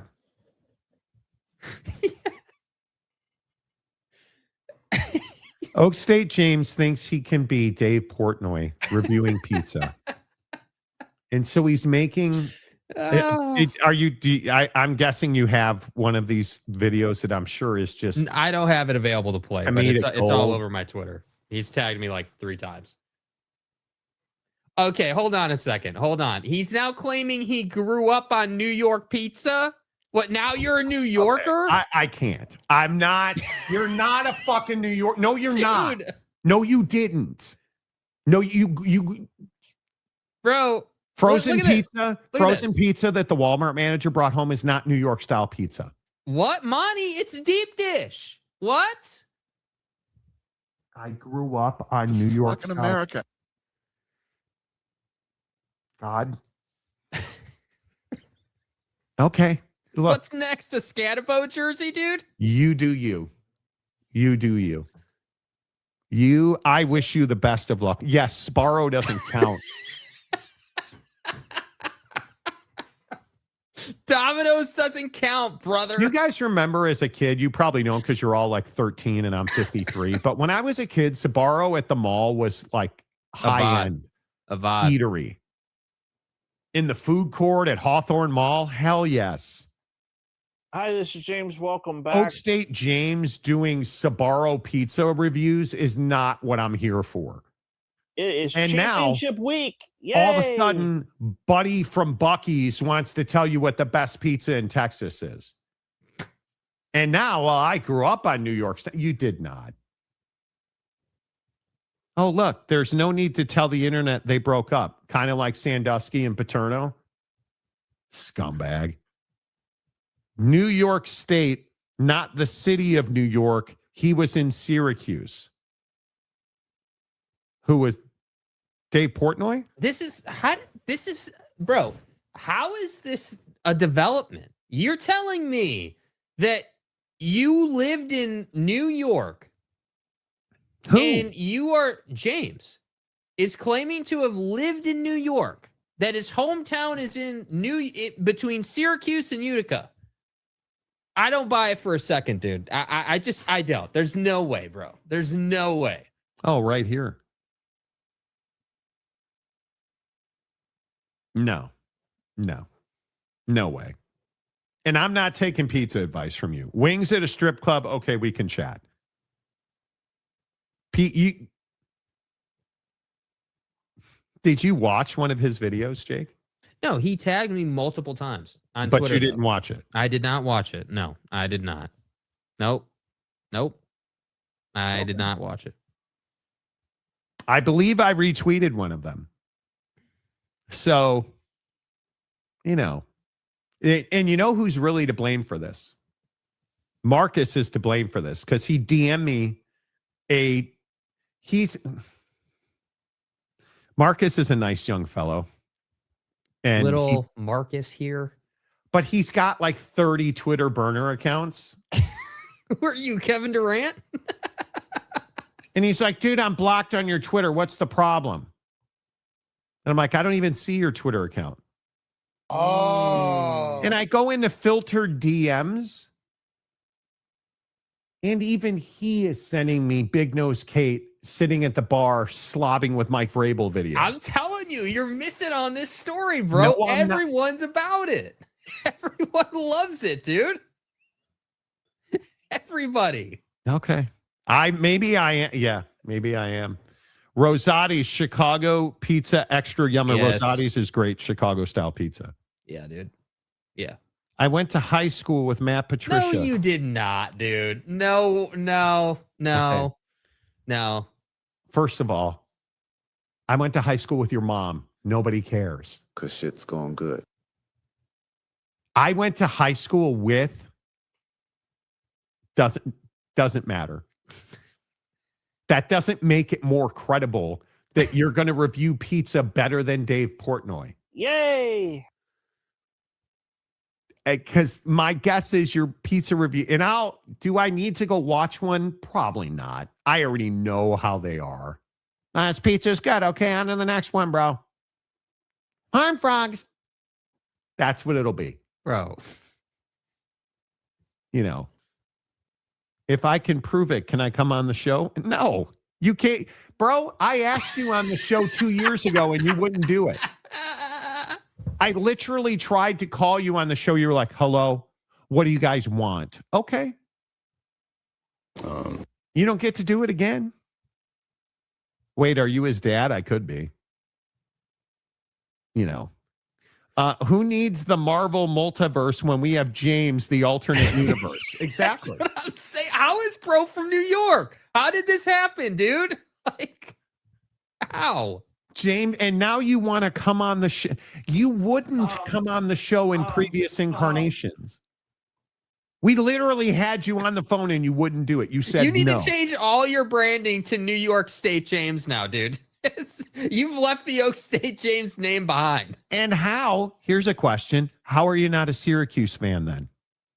You're a fan of every other team. Well, Monty, that's where my orange came from. How do you think I migrated to Oklahoma State? I was a Cuse fan and Boeheim, and it was just amazing, Monty. I vividly remember you being like, I have to chart. I can't come on the show. Okay. You got all kinds of time to chart now. Oh, you want to promote something, so you want to come on the show. Got it. Got it. Yeah. You know, James is a Highlander. He's from lots of different places. Yeah, can I get some of the fake burner accounts mocking James to change their name? Like James's right hand. Can you change your name to James's right hand in New York? Or like, can we get some updates to the comment section, please? This is wild that you're from Syracuse. And you've never brought this up before. I don't remember you ever bringing it up, ever. Big Daddy Magic. James, I'd like to hear about your pizza reviews. I'm going to need a good pizza joint in a couple of weeks when San Antonio is having a parade. Here we go. Dude, I don't know what's the deal with Wemby. But the way he handled the presser the other day regarding the league's concussion protocol and him, without explicitly saying it, insinuating that the process he had to go through was somehow more rigorous than it should have been, or like he shouldn't have missed time or whatever it might have been. It's just an outlandish dude, you dribbled your head, literally your face, off the floor. And you think that they're just going to let you walk right back into the locker room, you know, take some lidocaine and B12 and come back out on the floor. That's not happening, dude. It's just not. Like, that's not going to happen. And by the way, if one game defines your team in a series, like, I can't help you at that point, dude. Like, be better. Yeah, I don't know. I don't know. James, when they went politically correct, changed it from Orangeman to Orange, I was out. That was so stupid. So you were a Syracuse fan. Mayor of Montytown, ball didn't go in the hoop. I went to high school with Michael Jordan. He was in another state and graduated years before me. Yeah. Yeah. Dude.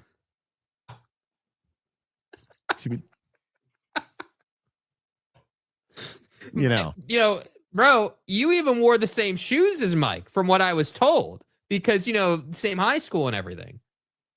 I've turned in real quick on that. Is it old man behavior to be wearing running shoes every day instead of your hundreds of pairs of Jordans?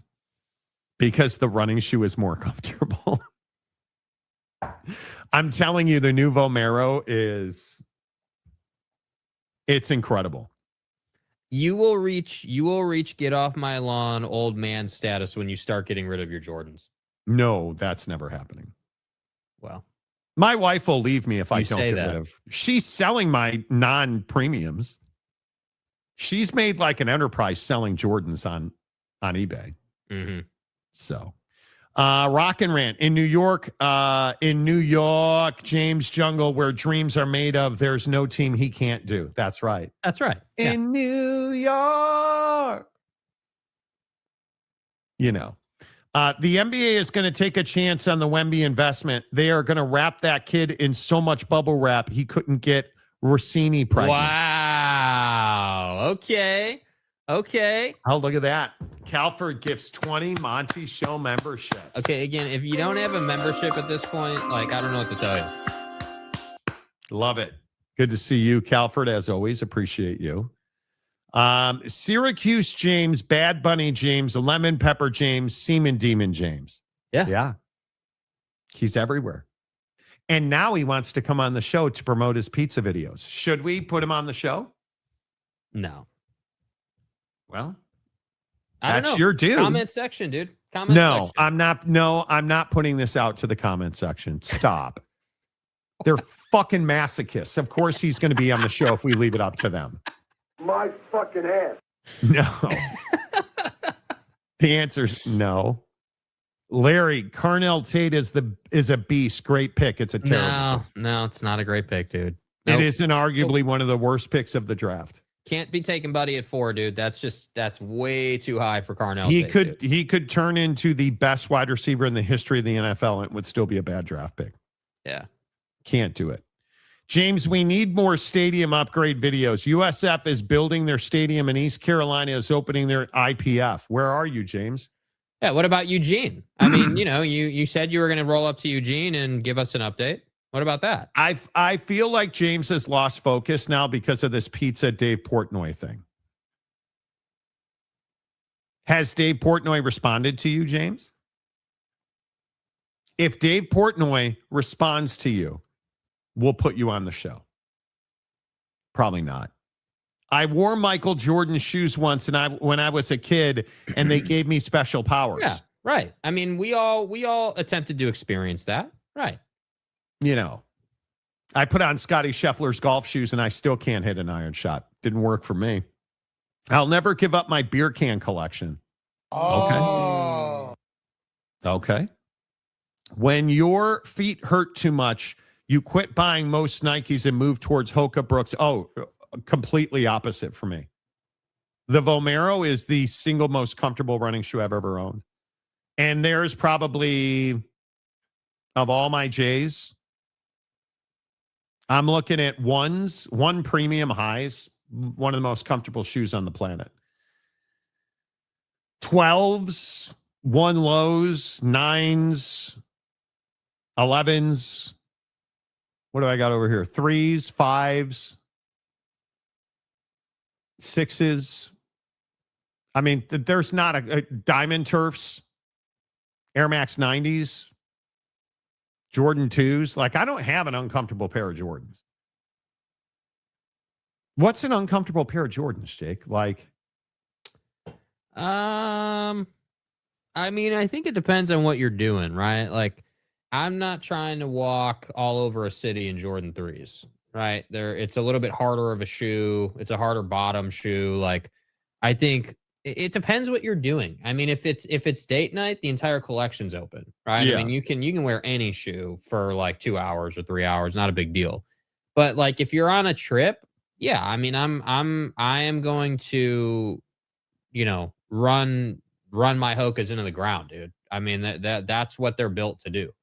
No, dude, don't start, dude. If you're gonna, bro, you're heading down a path where you're about to drop a claim that your mom was at the landscaping company when Rudy Giuliani made that statement, because your mom's maiden name is Rudolph. So let's not head down that path together. Okay. We don't need that. We don't need that. But yeah, I mean, if we're talking about longevity, probably 11s are really, that's full foot Air Max or Air, whatever the term they're using, full foot Air. I think the 12 is like very hit or miss. You got to get the right size based on the shoe. You need to try a couple of them on and but the quick lacing system is nice. 9s are. What about the 4? The 4 is kind of a brick. You see them everywhere because it's such an iconic design. And it's a status symbol. It's a cultural status symbol. So you'll see dudes wearing them constantly. But if you're, if you've worn enough Jordans, the 4 is not one of the most comfortable Jordans out there, in my opinion. I also think that it gets more comfortable as you size it down. So like if you're if you're a 12, let's say, rocking it a half size small is probably going to give you a little bit more comfort because of the way they build that shoe. Yeah. That's just my opinion. But yeah, I mean, I think what's difficult is that as you get older, what you realize is that you want to have the collection, but you realize, yeah, like I have to be in the mood to wear them. Like I have to be in the mood to like really like Jordan 1s I'll wear all the time, but it's nice to have a cushy shoe on your foot. It just is. The Jordan 1 high premium is. Yeah, it's tough to beat. The other problem you got to remember too, though, is that when you golf a lot, the Jordan 1 game on the golf course is really tough to beat. So like now that they're releasing spiked bottom Jordan 1s, that's just up the ante. So yeah, it's what? tough. The ante, up the ante. Oh, thank you. For the record. Let James come on the show. He should have a weekly pizza review and maybe he can get free coupons. No. I'm not. The show is not becoming a conduit to get. Wow, dude. Wow. Already. Notre Dame James with a Syracuse backed photo, bro. Notice he's wearing a priest outfit. He's got the collar on. Bro. Brandon Butler. I can't do Nikes other than their golf shoes, just not durable enough. I prefer on a Hoka if I am going to be on my feet all day. Vomero. I just wear flip-flops unless I'm working. Okay. Barefoot or sandals only. Haven't worn any shoes in 5 years. Okay. Okay. We've reached a new level of the discussion now. James has just DM'd me a photo of his football team picture where he's alleging that he's on the same football team as Matt Patricia in high school. He's alleging this now. So he's not joking. He's trying to provide evidence that he was on the same team as Matty P. Well, prove God's real and I'll put you on the show. How about that? Prove God is real.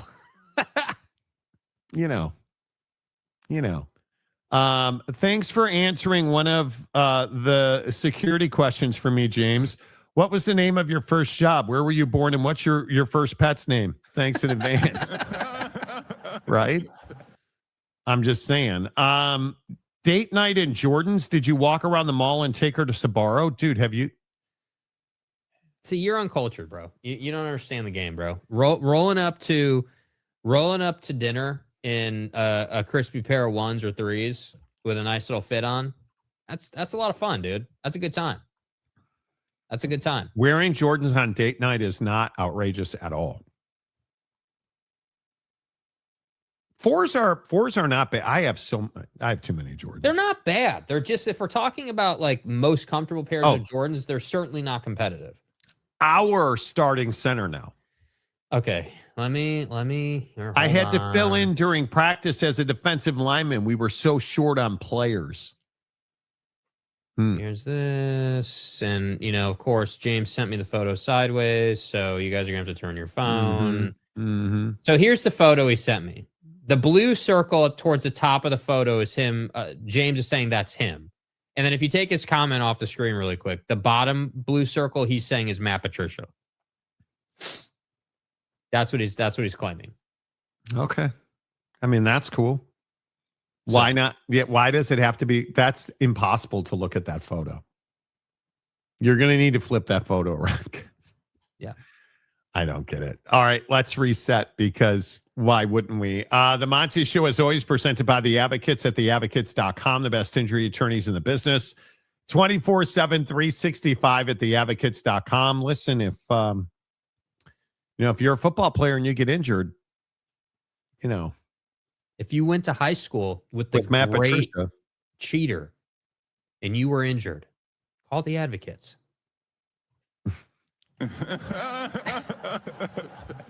Syracuse, New York, the stuff that we don't know. You do you, though. I believe you, James. Here on the Monty Show, presented by the Advocates. Jake, who won the NFL draft? I mean, I really like what the Eagles did, getting Lemon. I think that if we're talking about impact and who's going to see the quickest results, I think they have a chance. The Browns, obviously, as we discussed last hour, the Browns grading out high is reasonable. I think they did a really good job. Spencer Fano was a huge pick. Yeah, I mean they did a really good job. Again though, this part of the equation where like the trust level you have in bottom tier NFL organizations to get it right, that's the part where I struggle with this question, because answering, hey, like who won the draft? Well, the Browns had a really good draft. If you're just looking at like the guys they took. The Jets had a great draft. The Jets had a great draft if you look at the guys they took. But my thing just would be, is winning the draft, does that proposition end on when the draft is over? Or are we saying that ends after we see what those guys did and how you used them and all that? Because that for me, that's where it ends. Hey, Arvell Reese, is with your team now. And, what does that look like? How do you use him? What kind of impact is he going to have? What kind of impact does Ruben Bain have for Tampa? What does this guy or that guy do? What does Jeremiah Love do for the Cardinals? So I think that's where I look at it and I say, yeah, the Browns probably had like the most productive draft in terms of adding talent, getting better. But man, I don't trust what they're doing overall. Like, yeah, Fano's a great pick, dude. Going to be a stud. No question about it. But what is Todd Monken going to do with the quarterback room? You know what I mean? Like this Deshaun thing, obviously Shador, we literally got Yahoo Sports last week reporting that Dylan Gabriel still has a chance to win the job, which I think none of us believe. Todd Monken's already a disaster. Yeah. I mean, yeah. So, yeah. I think he's already a disaster. The Jets could have drafted the 85 Bears defensive line and they would still lose. Exactly. Development's huge. Development's huge. I don't disagree with that at all. I think development is a really good part of it, TJ. And I think if you can draft all this talent, but this is the Fernando Mendoza thing. If he's not bringing his aunt to practice, what's the point of having Fernando Mendoza, right? Crazy eyes.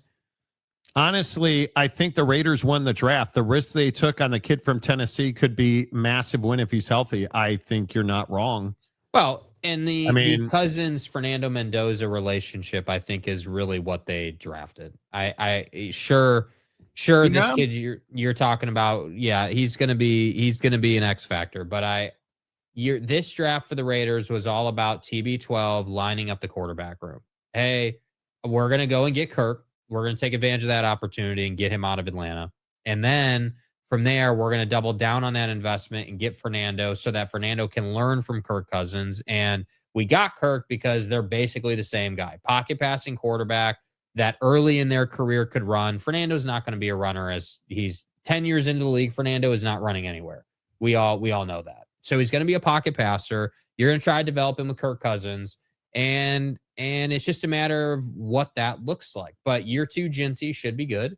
You should be better in the running back room.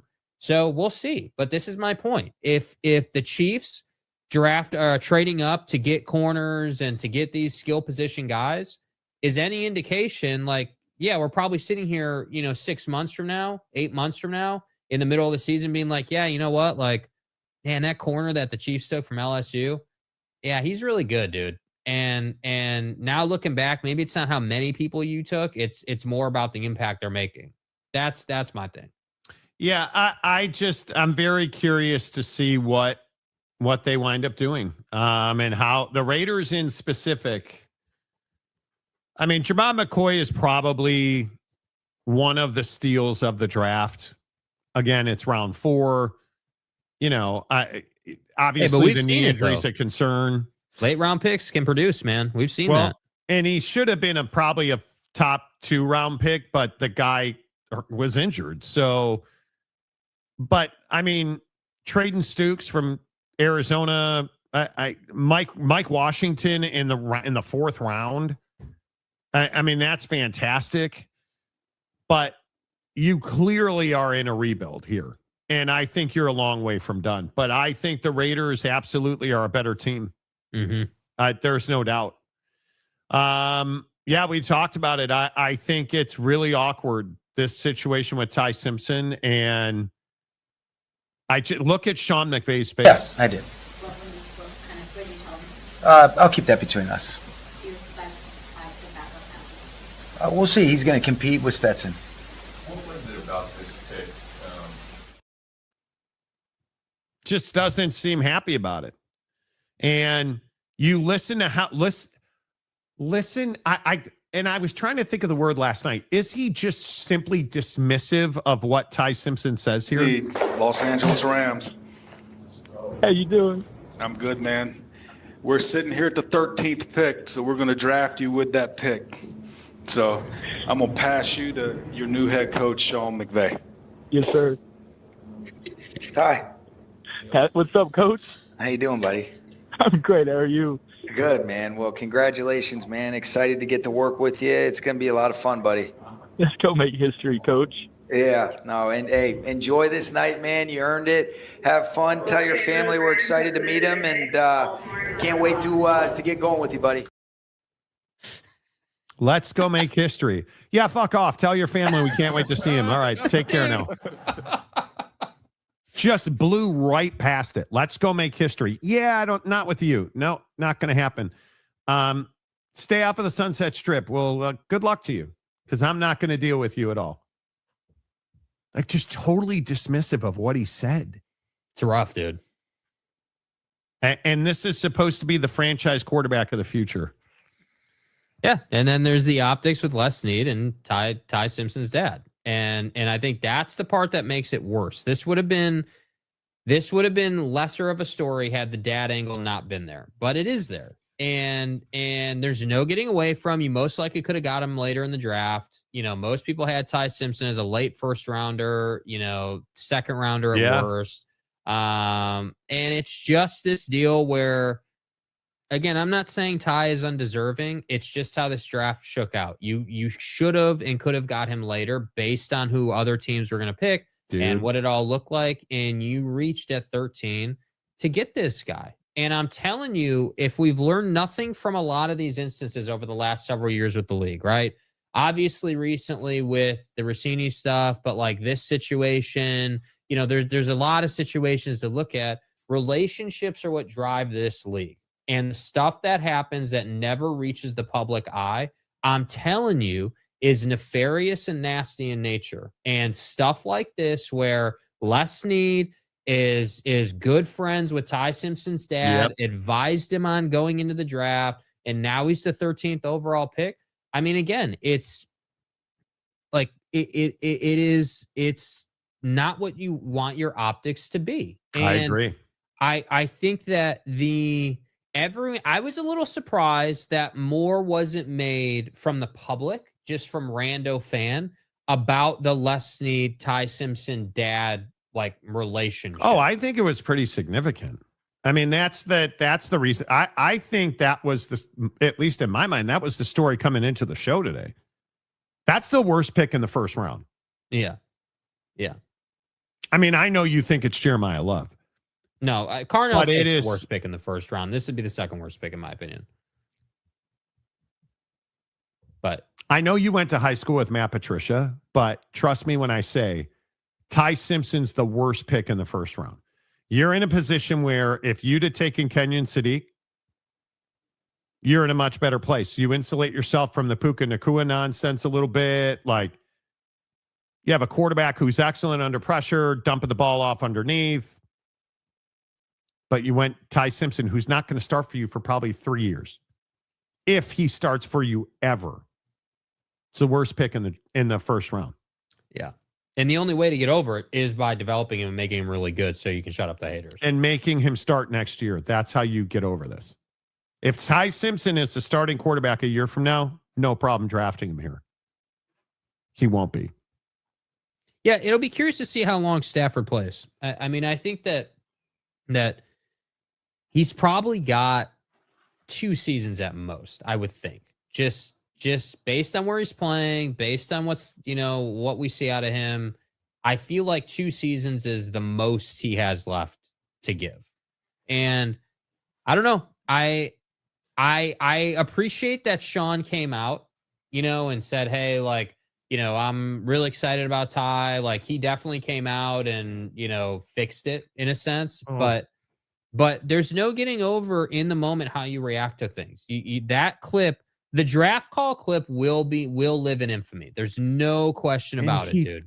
If we're being perfectly honest, he's probably not their starter he won't be this year, obviously. Like you said earlier, Matt Stafford played at an MVP level this year. Yes. I would think he'd play this year and next year and then maybe retire. So in 3 years, you're the starting quarterback. What a waste. Jeremiah Love's going to contribute right now. Right now. And, yeah. Don't say anything bad about Jeremiah Love. You'll hurt Notre Dame James's feelings. Yeah, I know. Bavak was going to come and chew my head off. I get it. My issue with Simpson pick is the money. Lotso bag paying that much for a 2-year backup. Huge. Yeah, but I agree with that. But at the same time, again, let's not just ignore the fact that it is Sean McVay. Like Ty Simpson has way more upside than Stetson Bennett. I think we all agree with that. But at the same time, you got to develop him and teach him and train him and get him into that place. It's possible. We've seen it's possible. But the reality is Stetson Bennett as your backup is an awful option. We've also seen Brett Favre and Aaron Rodgers. Yeah, we have. Who never spoke to each other when they played together. And I don't think, I mean, again, I'm not sitting here claiming to know Matt Stafford personally, but I don't see it being this thing where Ty's sitting there and, in the quarterback room and there's like some bad relationship. I mean, it's not Ty's fault that he's there. It's not like he did something wrong and he's certainly not a malcontent or any type of thing like that. I just think that Matt and him will be fine. I'm not worried about Matt Stafford's relationship with Ty Simpson. What I'm worried about is when Matt Stafford misses time, picks up an injury that, even if it's just the week off before the postseason, who gets that start? Because whoever gets that start will then bring this story back to life. If Stetson Bennett starts that game, we will absolutely be talking about this story again in November in playoff time. And that's where I say, dude, you're playing with fire with this, because now, not only to Brandon's point, you have the money, but now you have a certain level of commitment publicly to him to give him an opportunity at some point, which is always a dangerous proposition. Yeah, I don't know, man. We'll see what happens. You want to know how good your team is? See where they get value in their pick versus the money. It's why I'm upset the Bears didn't go D-line in the first. Oh, dude, I think the Bears, I would argue the Bears' later round picks were questionable. Dylan Thieneman's a home run. Yeah. That's exactly what you needed in this defense. Now, would I love to see an edge or a defensive tackle? Sure. But I also love Xavier Thomas. Malik Muhammad from Texas. I mean, a day 3 pick. I mean, we're much faster as a football team. We're much faster defensively. I mean, the secondary on this team. I mean, Logan Jones from Iowa, hell of a pick. I agree. And now you created a lot of, they have $10 million in cap space now that you can use to scoop more manure off the dog track, racetrack, horse thing, same thing. Inevitable. But you need to go find a murderer on the pass rush front. You need an edge who can get after the quarterback. And Dylan Thieneman, you needed a rangy safety who is durable, and I think you got that. Xavier Thomas is probably, he's the most exciting player in this draft.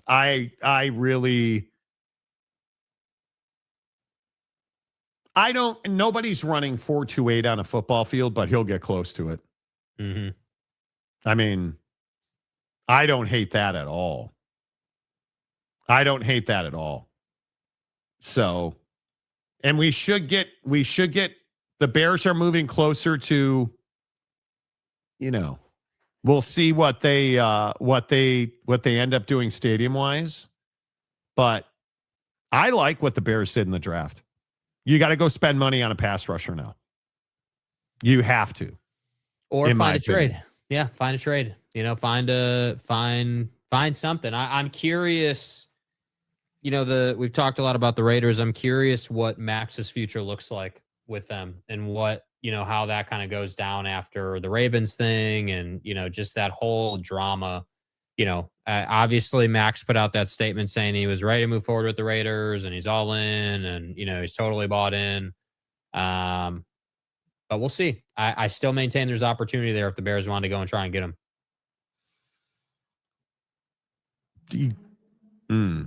Kenneth Maynor. Dolphins address needs, but they actually be relevant this century. They didn't address their need. I think offensive line's your single biggest need. And I don't think they did that. Their biggest issue, in my opinion, is offensive line. I love Jade Knott from Cal. I think that was a great pick. I think that kid's going to be a stud. But I don't know. We'll see. What is you tell me one way or the other. Do you guys believe that the Dolphins develop players? Do you believe that that's a team you want to go play for? I don't know that I can say that. I don't know that I can say that. I mean, I just think that we don't know. He should have been a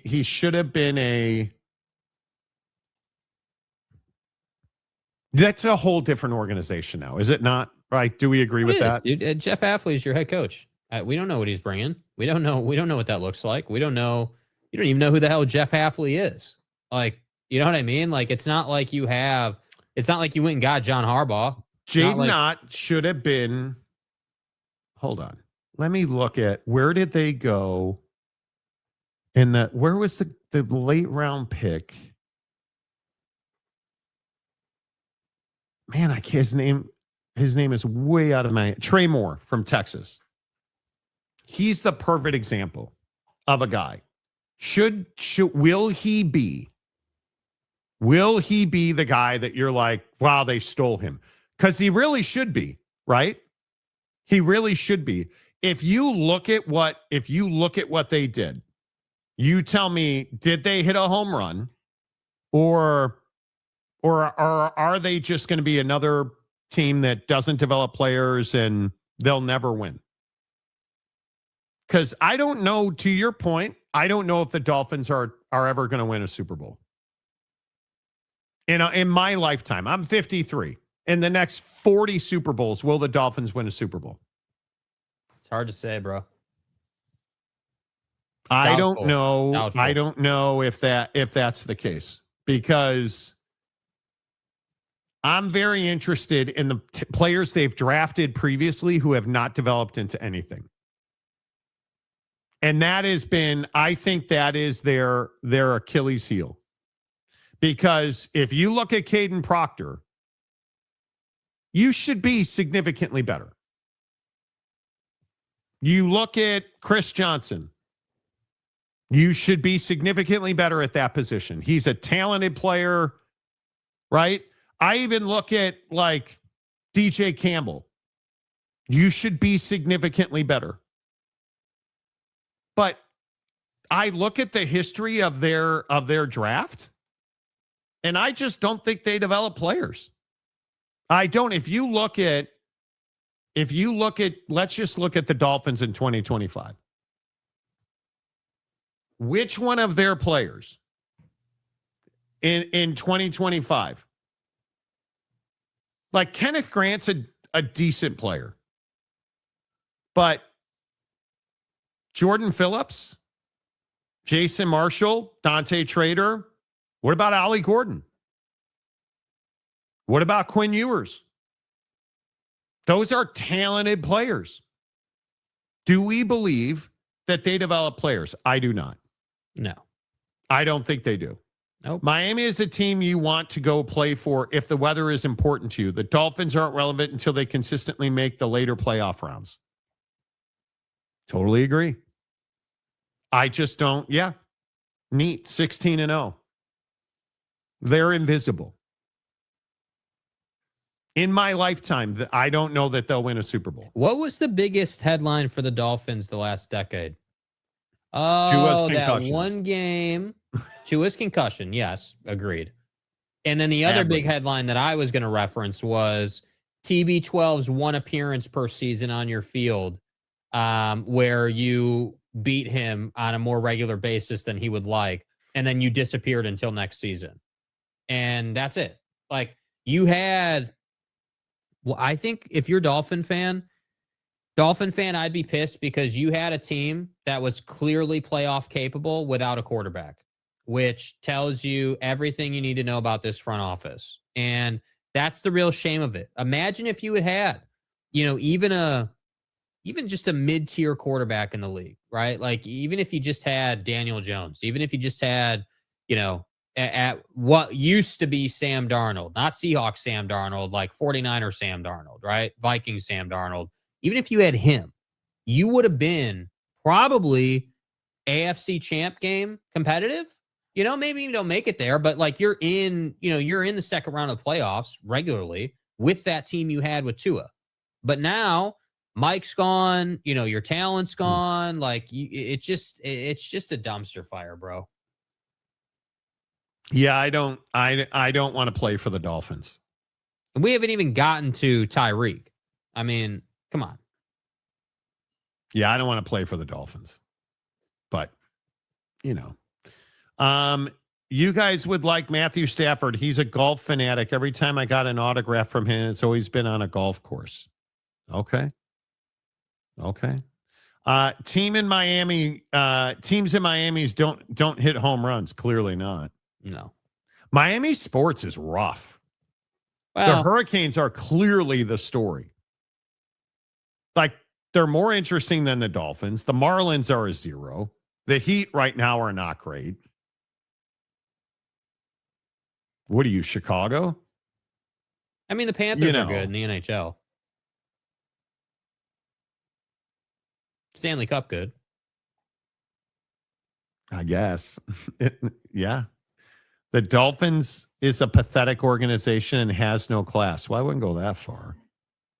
The Dolphins pissed off half of South Florida by not taking Bain. And yes, they needed offensive line help, but Proctor is questionable to cite his physical stats. Feast or famine pick with him. I don't disagree with that at all. Dolphins haven't been relevant since the 90s. I would agree with that. I don't know. Tannehill had some teams, dude. Tannehill had some teams that were good enough. Yeah, but when have you been again? I'm a big Super Bowl or bust guy. That's really all it is. To me.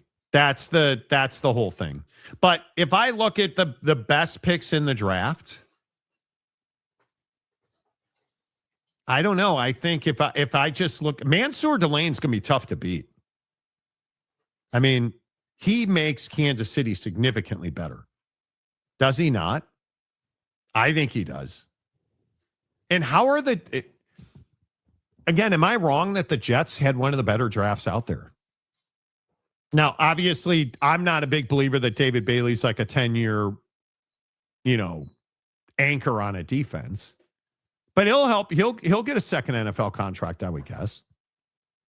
I mean, who knows who their coach is going to be a year from now? Because they fire dudes like crazy. Yeah. But, I mean, I like what some of the crappier teams did. Can't argue with the Giants. Can't really argue with the Browns. Right? I mean, Arvell Reese and Francis Maui-Noah, rather. Are you telling me that how is Francis Maui-Noah not going to be an all-pro? Oh, he will. Yeah, he will. Yeah. I mean, and the swag and style the guy's got fits right into New York. Yeah. Fits right. And he's not on stage sobbing. But see, again, this is my point, dude. Look at these teams. Any of these draft picks, when you're talking about like best pick in the draft, look at what they have now and what that player adds in the bigger picture. Question one, or any of these teams, do you have a quarterback or do you not have a quarterback? Is the quarterback position a question in your organization, or is that taken care of? Okay, well, it's taken care of for the Raiders. Clearly, the Jets are going to jet. And then the Cardinals have a question. And then you look further down, the Giants have their quarterback. So yeah, they're able to take O-line. Do you, they're able to do you take so you defense. think the Giants are set? Yeah. Yep. He's their guy. Yeah. And if he gets hurt, if it turns into a thing, look, you're fully committed to Jackson Dart. Like, I agree. 100%. Will he be available in 8 seasons? I don't know, but I know he's your guy for the next 5 years. Like, he's your guy. Yeah. Listen, I like Jackson Dart a lot, dude. I don't like the concussion stuff, the trying to be a hard ass on the sideline stuff with linebackers. That needs to come to an end, and he'll grow out of that phase. I would be shocked if he didn't. Have some vision, dude. Understand you're in New York. You're playing for the Giants. Like, a lot of opportunity here, bud. You could be $100 millionaire through the NFL. You could. I would even make the case that Jackson Dart, provided he plays his cards correctly, could easily approach $500 or $600 million in earnings through his NFL career. Could do off that. the field with the NFL money, Certainly. like, there's a lot of opportunity when you play for the Giants. That said, nobody gives a damn about you if you're sitting in the blue tent on the sideline too much. So don't be an idiot. Don't hold the ball too long. Let Cam run into guys. You get rid of the ball and you step out of bounds. It's not that difficult, dude. It's just not. Jets draft was good, but passing on Reese and watching him fall to the Giants could cause problems. That was not lost on me. David Bailey can do nothing but fail. And it's not really even his fault. It's not really even his fault. Also, moving up to get Klubnik in the 4th when he had a 7th round grade was weird. I would agree with. I just think there was the quarterbacks. Why are you drafting quarterback in this draft? Is this the least talented quarterback draft any of us have probably seen? Yeah, it's been a while. No doubt. It's been a while. And why would you reach for Klubnik and not reach for Nussmeier at that point? If you were just looking for best quarterback.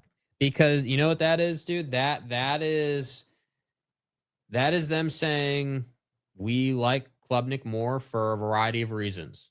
That's it. It's their opinion. It's their draft process in the macro, as Les Snead likes to say. Like, it's you saying, hey, we have a process and Klubnik was a better fit. None of us agree with that, but I would agree. Again, that's their reason. None of us agree with that. Like, literally nobody agrees that you should take Klubnik over Nussmeier. But again, Nussmeier got Brian Kelly, right? Nussmeier should have been a Heisman guy, should have been a national championship guy. But because Brian Kelly is so ass, they never realized their true potential in Baton Rouge. So I just think it's just I think that Nussmeier is going to be the guy in the NFL that Drew Aller wished he could be, because Nussmeier is a big body quarterback with a big arm and a lot of talent that just needs refinement. Refine him, get him trained in your offense. That's a dude that can play in the league 10, 12 years, provided he gets development. But I just think that Klubnik. I've never been a huge Klubnik guy. I will maintain that the ACC is not where you go to get outstanding quarterbacks nowadays. I just don't think. Yeah, you go to the Big 12, clearly. Yeah, man. Wow. Hey, James, dude, how did Oklahoma State do in this draft, brother? Any you want to talk about that? I mean, Deshaun Stribling. Deshaun. Oh, wait. I mean, tough day, dude. West Virginia. How'd you do in this draft, dude? Colorado.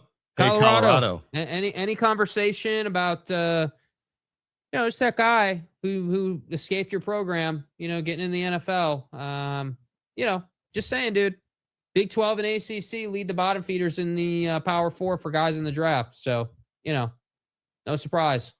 How about Yormark's brother going to Miami? Yeah.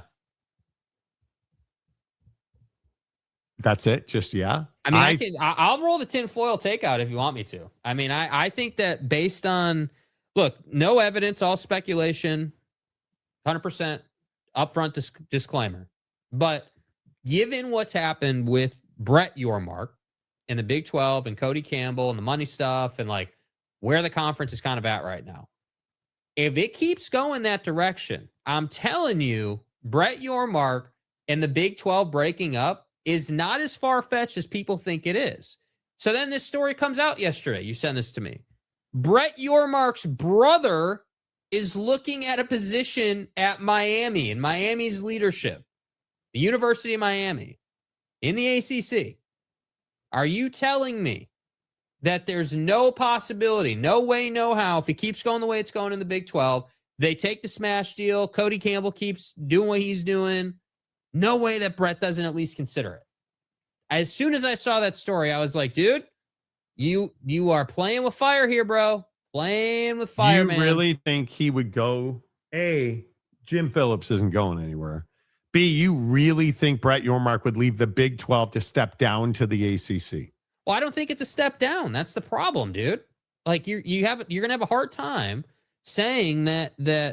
And I'm not saying Brett would go as the commissioner. There's a variety of different positions. Like he's clearly an extremely talented and skilled individual in what he does. He could do a lot of different things. The commissioner role is just one of those things. So I'm not saying he's replacing Jim, but what I'm saying is that you're looking at a league that is getting to the CFP more regularly. You're looking at a league that is in the process of competing for national championships now more regularly.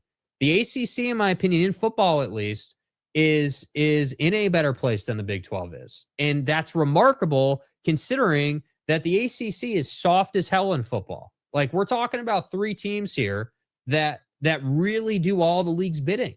And the Big 12 can't overcome that. So I don't think that right now the Big 12 has a stake to the ACC. I think it's the other way around, man.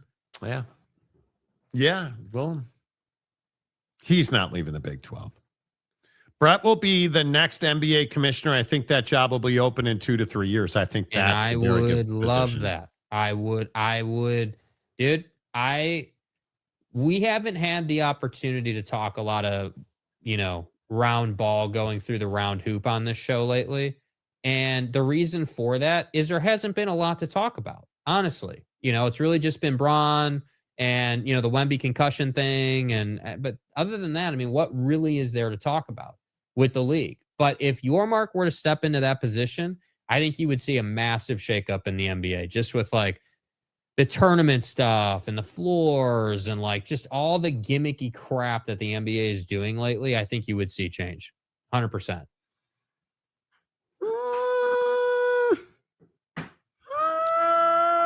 I don't know. All right, we'll see.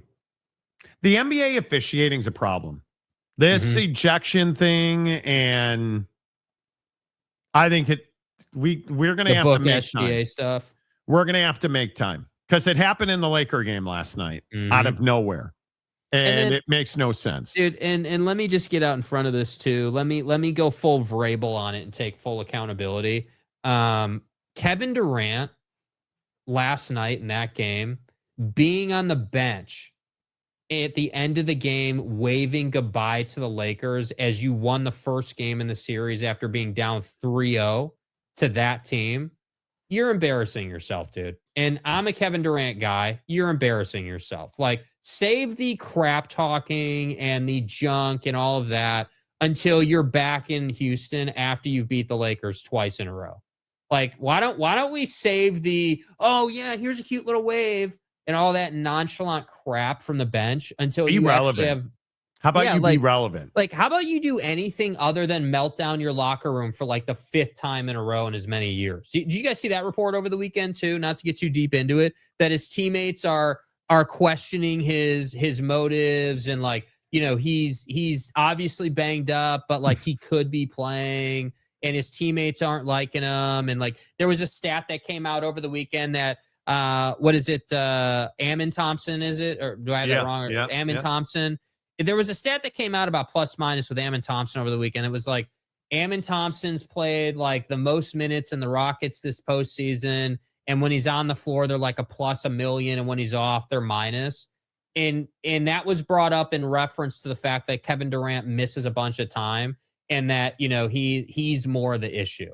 And I have to say, like, as a Kevin Durant guy, dude, like, I'm sick and tired of dude being the reason teams lose, but you can't get away from it anymore.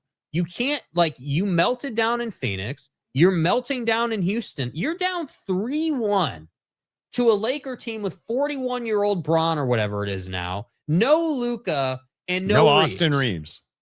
You're down 3-0 at one point to that team, now down 3-1, and you thought it was a good idea to wave bye to that team. You're an idiot, dude. If you think that Bron isn't going to come out in this next game and absolutely light you on fire, I just don't know what Will Austin Reeves play, though? I don't know. I don't know. We're at a point now where I think you need him to play, because Houston at home's a different team. Houston at home's a different team. We'll see. Yeah, well, and don't even get me started on CJ McCollum absolutely, piping the Knicks repeatedly. I mean, that's incredible. The Knicks are cursed. The Knicks are absolutely cursed. Timothy, you have a blessed day. I'm going to go eat Taco Bell for breakfast. Winning. Oh, you enjoy the water butt, dude. You enjoy the water butt. Exactly. I don't think Reeves makes one lick of difference in this series. Oh my God, you're crazy. Okay, why do you think he doesn't make a difference? Because I'm telling you he does, dude. LeBron's a far better player with Austin Reeves on the floor. Yeah. A far better player with it. And I am a big believer that when you look at what this offense is missing, they need somebody who takes the ball from DeAndre Ayton, because DeAndre Ayton's an absolute disaster for this team. I love how JJ Redick earlier this year was like, yeah, dude just can't catch the ball. Like, he can't catch the ball, and that's a huge problem for us. JJ, did you not know that? Like, did Rob Pelinka not know that when you went and got him? Like, did you guys not see the film of the brick hands known as DeAndre Ayton? Dude. Like, come on, man. Like, this is not new. This is not new. Dude. They are, you look at what happens when the ball goes into DeAndre Ayton. They don't have to double team him. Luke Kennard has zero space. You need somebody who can create space and get LeBron the ball in advantageous situations. They don't have that right now. The Marcus Smart thing. Marcus Smart has to be a better player, and the only guy who can make him a better player right now is Austin Reeves. Mm-hmm. Yeah. And I think Austin Reeves is critically important. Yeah, and I think that Marcus has done a great job developing and becoming more of a Swiss Army knife for this team. I think that look, this most recent game was nothing more than the Lakers were up 3-0 and Houston was playing for their season. There's nothing more than that. And that's where I say, that's where I say, like, dude, the Lakers could afford to take a night off because they were up 3-0. And I have no problem with it, dude. You earned that right by doing what you did. But I just look at this and I say, if you think that talking junk to LeBron James like that is not going to lead to bad things for you and your team, most notably your season ending, you're out of your damn mind, dude. And I know that Kevin Durant knows that. Him and Bron are obviously friends. I know Kevin knows what he's doing. Yeah. But it's like, dude, you're not. There was one point where I would have argued pretty fiercely that KD and Bron were close in terms of career arc and like where they were going and KD's opportunity and like what it looked like. But KD, the truth is, now that we were here in these guys' career and looking back, KD hasn't been close to LeBron since they played that game on Christmas Day. Since that game, they have not been close, and Bron has dominated this generation. And that's I'm telling you now, LeBron is a top 5 player in this league. And still, you look at the SGA stuff, the help he's getting. LeBron doesn't get that help. And does he get calls? Yes. You can't look at SGA without him getting a foul called on you. Which I really don't understand generally for the league. Like, I understand that I'm all here for, hey, home court advantage means you're getting a favorable whistle. Yes. I'm good with that, dude. That's totally fine. Like, it makes for entertaining basketball. I'm good with it, man. That's not a problem. But this nonsense where Book gets called for one and then SGA doesn't get called for doing the exact same thing, that's where I kind of draw the line and I say, like, I understand the OKC story is like a nice little story for the league. you can't have them going on like No. a 5-year run where they win like multiple championships. And like, I need more Jason Tatum absolutely breaking dudes off from 3 and more Braun and like more of the big teams playing in the championship. And I just am, the league needs more of this, dude. The league needs Anthony Edwards to figure out his knee after that awkward fall and help carry the Wolves past Denver, man. You need that to happen, dude. Well, the Wolves aren't going to, that's not going to happen now because I think Anthony is out. I think that hyperextension. And the DiVincenzo Achilles is just brutal. I mean, you're right. You lose both their guards. If Anthony Edwards plays on that knee, I'd be shocked. Bobby Schmier, I got to say, LeBron keeps impressing me more and more, carrying his injured team into the playoffs, except for last night. Dude will never lose his game. Well, yeah. And noted LeShank hater, LeCap, LeDad, LeBald. Yeah, LeFlagbear. Buddy is in the league this long for a reason. I agree with Jake. Bro is going to come out on fire. Totally agree. Totally agree. Yeah. And the thing is, like, how much better is Bronny this year? I mean, the jump that he's taken. Yes. I mean, you're close to validating his draft pick now.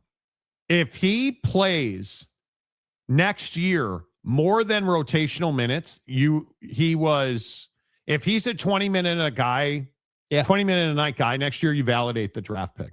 Yeah. I mean, he needs to continue to take the Peyton Pritchard arc of, hey, I'm a bench player that contributes at a really high level for my team. And I'm not saying that Bronny's ever going to be the scorer that Peyton Pritchard is, because he's not that guy. But what he is a facilitator. You know what he is? He's Marcus Smart.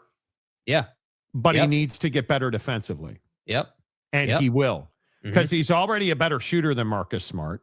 He's already the facilitator that Marcus Smart is. He just cannot defend physically yet. Well, and I think there was some awkwardness, as to be expected, right? I mean, haters are going to criticize him for it, but I totally get it. Like, you're Braun's kid. You're out on the floor with them. You're trying to be the point guard for the team and not be selfish. You're just trying to initiate offense. And half the offense is bring it up the floor and try to get it to Braun. But you're trying, like, he was just trying to force it to Braun instead of getting it to the right guy. And I think some of that's gone away now. And I think that I like what he's doing in his game. And again, this is kind of my take on the NFL with these quarterbacks and these different guys. Like, give them 3 seasons to really mature and develop before you need to rely on them, and understand that. And if they do that with Bronny, which it appears they are, he's going to be just like this offseason, dude.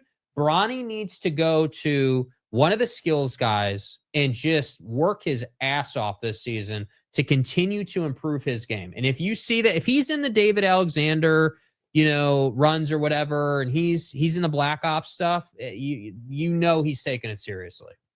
Yeah. I used to love the NBA, but along the way, it just kind of lost me. And not for people saying stuff about politics or the floors. I can't even put my finger on it. That's what everybody's going through. Yeah. It's because there's nothing gravitational about the player in the NBA now. It is the millennial and the Gen Zer that are not communicative. They're not gravitational personalities. They're not Kobe. They're not Mike, Magic. They're none of that. We don't have Pistons, Bulls. We don't have Bulls, Knicks. We don't have Bulls, Pacers. We don't have that. We just don't have it. Oh, and I think too, like, the Pacers is an interesting one, because I do think we were getting that. We were starting to come into that season where Halliburton and that team were a team that you love to hate, right? They're that team that's good enough to beat you. They were also that team that's from Indiana, so everyone hates them and dislikes them. And then he blew out his Achilles, and we never got to it, but the shingles thing that he's going through or is it measles? Shingles?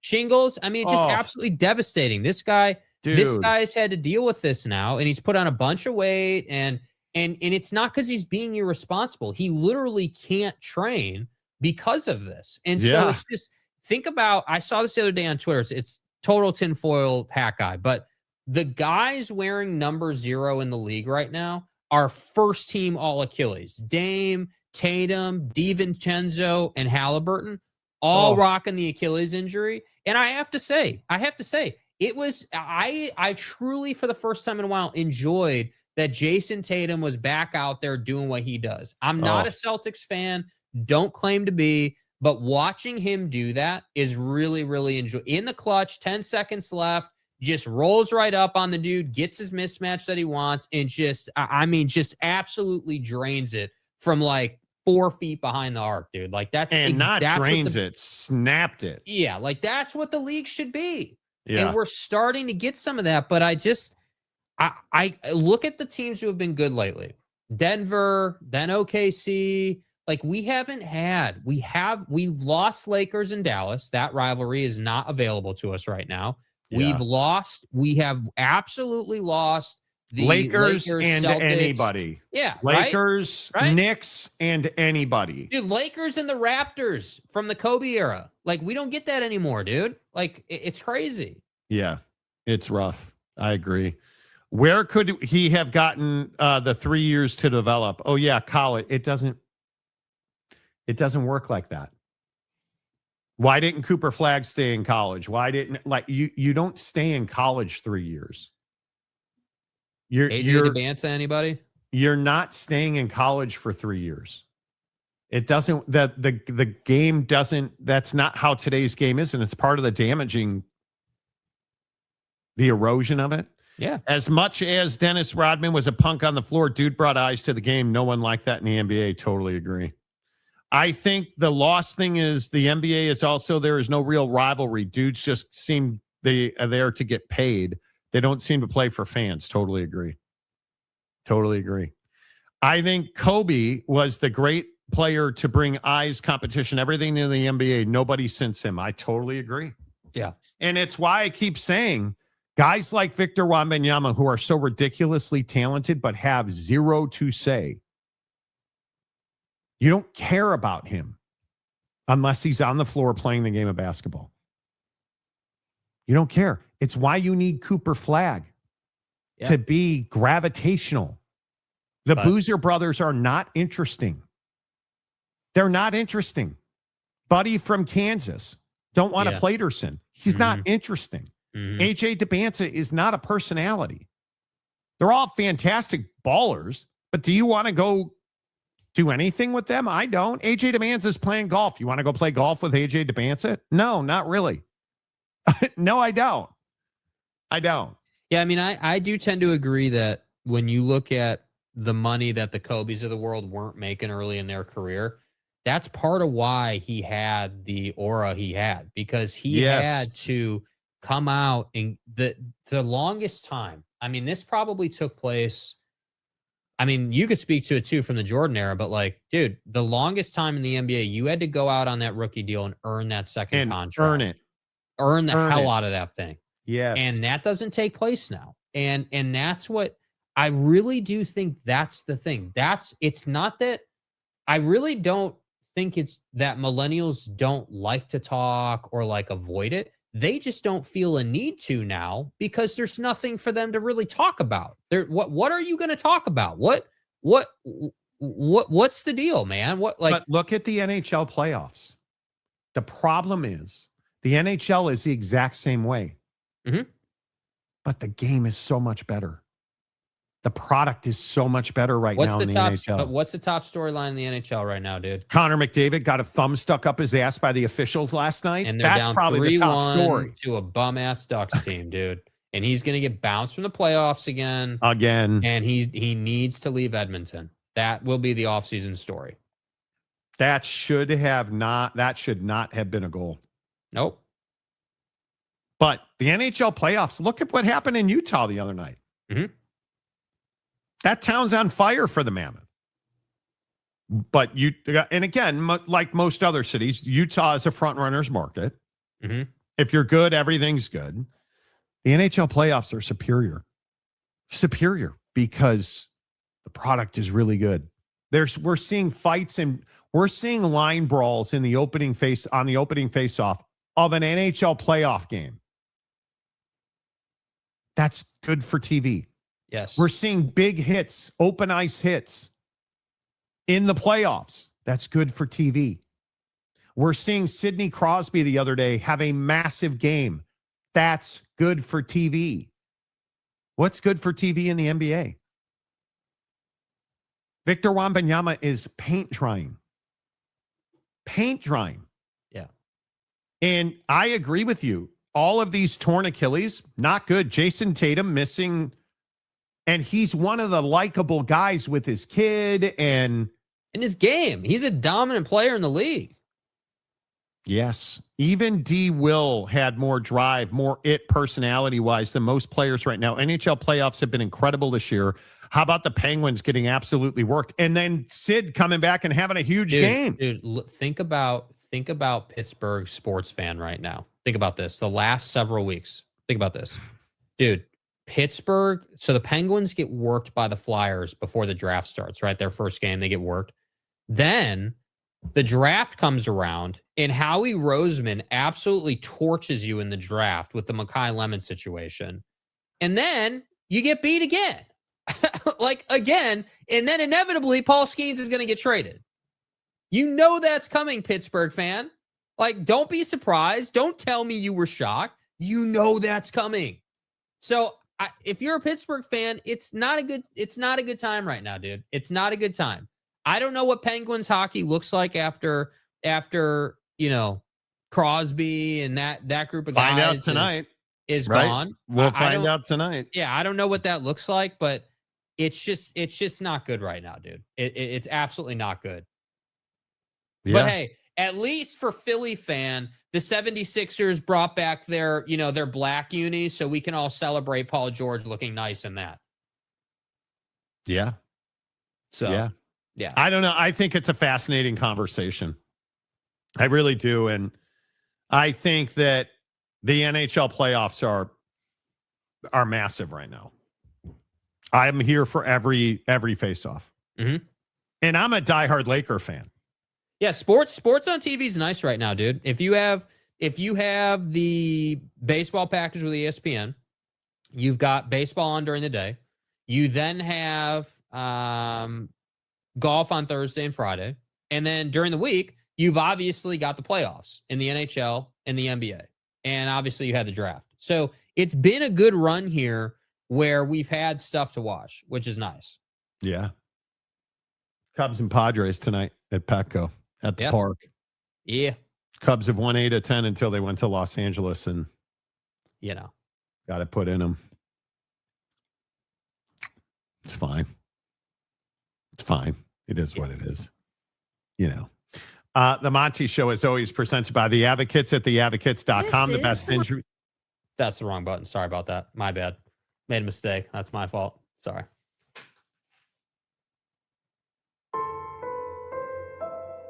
You just want to rip Jeremiah Love some more and talk about how he's going to be a bust, or? Yeah, sorry, dude. My fault. Okay, please continue. Sorry. Oh, I have your permission. Yeah, go ahead. Yep, we're good. Yep. Jerk face. Learn how to hit a putt. Yeah, sorry. The Monty Show, as always, presented by The Advocates at theadvocates.com. The best injury attorneys in the business, 24/7, 365. We'll be back tomorrow. Much more on the NFL draft, I'm sure. Much more on the NHL playoffs tomorrow. We'll find some way to say Notre Dame sucks. And to work in the Rossini story that you hate. Oh, let's celebrate. Oh, somebody cheated and their kids are devastated and their families are falling apart. Lead the show with it, Monty.